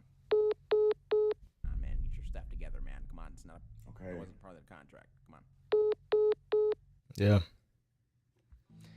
That shit be crazy though. Only Corey can do shit like that. Be gone for months on end, and then just pop back up, and everything's fine with his views. Sometimes they get more views when he come back after being gone. But yeah, that shit. That's me, bro. I be gone for months. I ain't gonna lie, but I need to start that shit. This is what I signed up for. Come on. It is. Yep. Get up. Get up. Get up. Get up. Get up. Get up.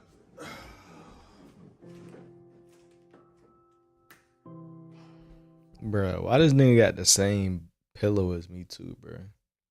That little back body pit. Oh, you said switch it back? Oh, damn. L streamer.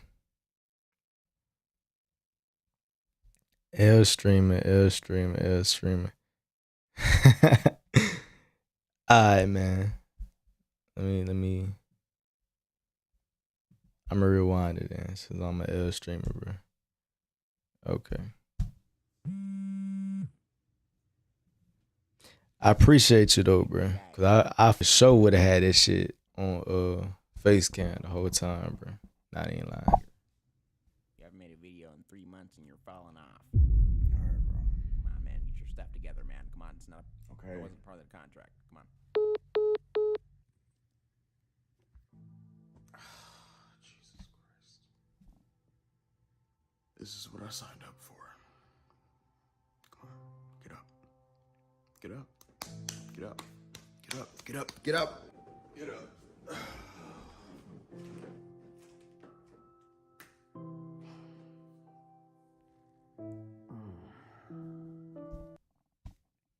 Yeah, we gotta do a podcast and just talk about bullshit. I got a camera in the mic. Bro, say less, bro. I don't know how the hell we gonna do that shit, cause you still in the military, right? But I mean, we could do that shit online and shit. It don't really matter. But nah, I'd be down with that though. Cause like, I need somebody that's really gonna like be taking making content serious. Cause everybody wanna do that shit, but everybody don't wanna be consistent. Hold up. Damn, your ass might have to goddamn tune into the YouTube live stream, cause my shit just cut off. But what I was finna say, if you hear, I really need, I ain't gonna say I need, but it'd be good to have somebody that's actually trying to take this content serious. Cause like, I done seen niggas who they be uploading their clips and shit, promoting their videos and all that. And it's like, yeah, that's cool, but it don't seem like they really taking the shit serious. So I need somebody that got that same type of what popping, bro. My live just started tweaking. I think on my internet. But I was saying though, like, I'd be down with that shit. Thing is though, motherfuckers, they don't be trying to take this shit serious. Like, they act like they really trying to do something. And then when it's time to do it, they'll do it for like a few weeks and then they just stop. Like, I ain't on that shit at all. Like, this live streaming shit, I'm trying to do every day for as long as I need to get to where I want to be. So that being said, like, I need somebody that's really trying to like upload and record shit. But yeah, I'd be down though, cause I thought about doing a podcast before. And I be talking about serious shit on my live stream, cause I be wanting to like help niggas move smarter and think about certain things. But yeah, I always wanted a podcast where I just talk about whatever, cause I don't feel like everything should be serious all the time. I want to do the concert shit. It's just the military taking up my time. Yeah, bro, I know. And I know your ass, you been shooting music videos and shit like that. Like I seen Craig shit. And I don't know if you still talking to Norris, but yeah, I still fuck with his ass. I've been seeing him consistent with his music shit. But I mean, shit, we all got different paths, bro. Like, you just gotta make sure that we could reconnect those paths to get to the same place we want to be. Cause like, bro, I ain't going nowhere. I'm gonna be doing this constant shit for a long time. That's how I want it to be. So, you know, it's whenever, bro. Whenever. But shit, for all the folks that's in here, cause I got 2 live viewers now. I'm live on YouTube, bro. If you want to see what I got going on, y'all can tap in over there. Get up. I'm an L streamer though. I forgot to switch that shit back. Get up. I'm back first weekend of September. So y'all lock in. Have each other go. Yeah, I should be free, bro. You should have my number, but just DM me, bro. Just DM me. So I'm gonna see if I still got you locked in my phone. Cause, you know, numbers change and shit. Get up. Get up. Get up. Get up. Get up.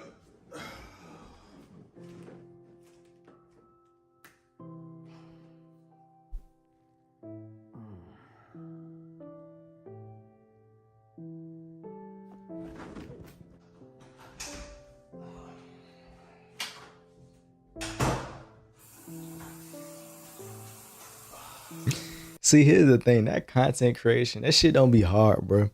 Niggas just be getting tired of it. Like, I'm watching a video of how every YouTuber acts. Man,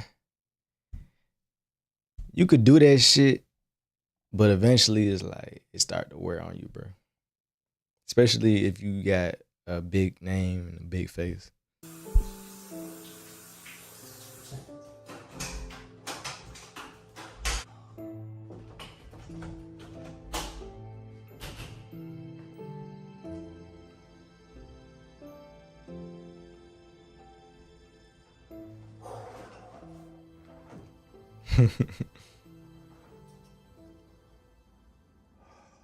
What's up, guys? It's your boy. Oh my gosh, bro.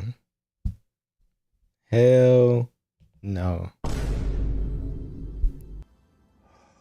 That What's would up, not guys? be me. It's your boy, and today we're going to be reacting to Psy the Clown. Make sure before you start this video to hit that like button, like and comment and share with your friends, so I can hit the algorithm and pay my bills, because my manager called me this morning. Just to let you guys know, I totally didn't watch this already, and yeah, I didn't watch this, so don't think that I'm a bad content creator or something, because I already watched it.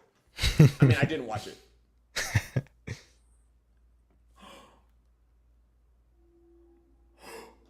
When was the last time you tried to inhale your own milk? Oh, wait. Bro, he just has the most edgy, thrown off content on YouTube, bro. To inhale your own milk. Oh, wait.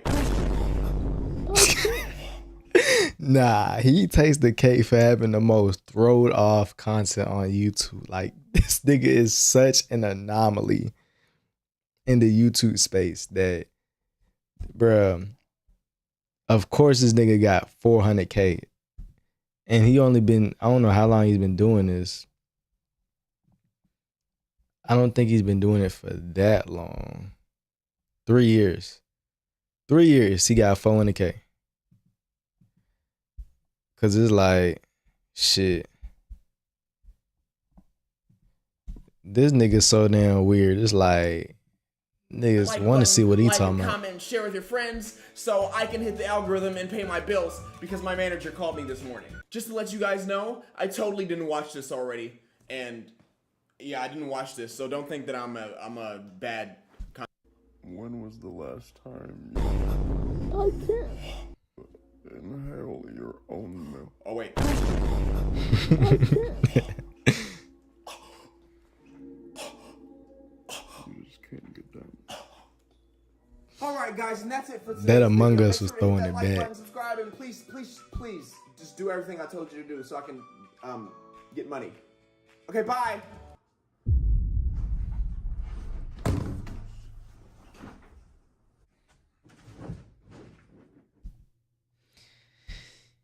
Bro, that's how niggas be when they be doing that shit for years, bro. They just drop a video, get some money, and then just dip. And they always come with a sponsor, bro, so they can secure that bag. Yeah. Shit. That is the end of this live stream, bro. We made 3-hour mark. 3 hours and change. I think 3:10, something like that, man. I really appreciate everybody who tuned in, who supported, bro. Y'all niggas the best, and y'all niggas are gonna be the ones who make history. Not me. But, you know, that's all I gotta say, man. I love y'all niggas, and we out.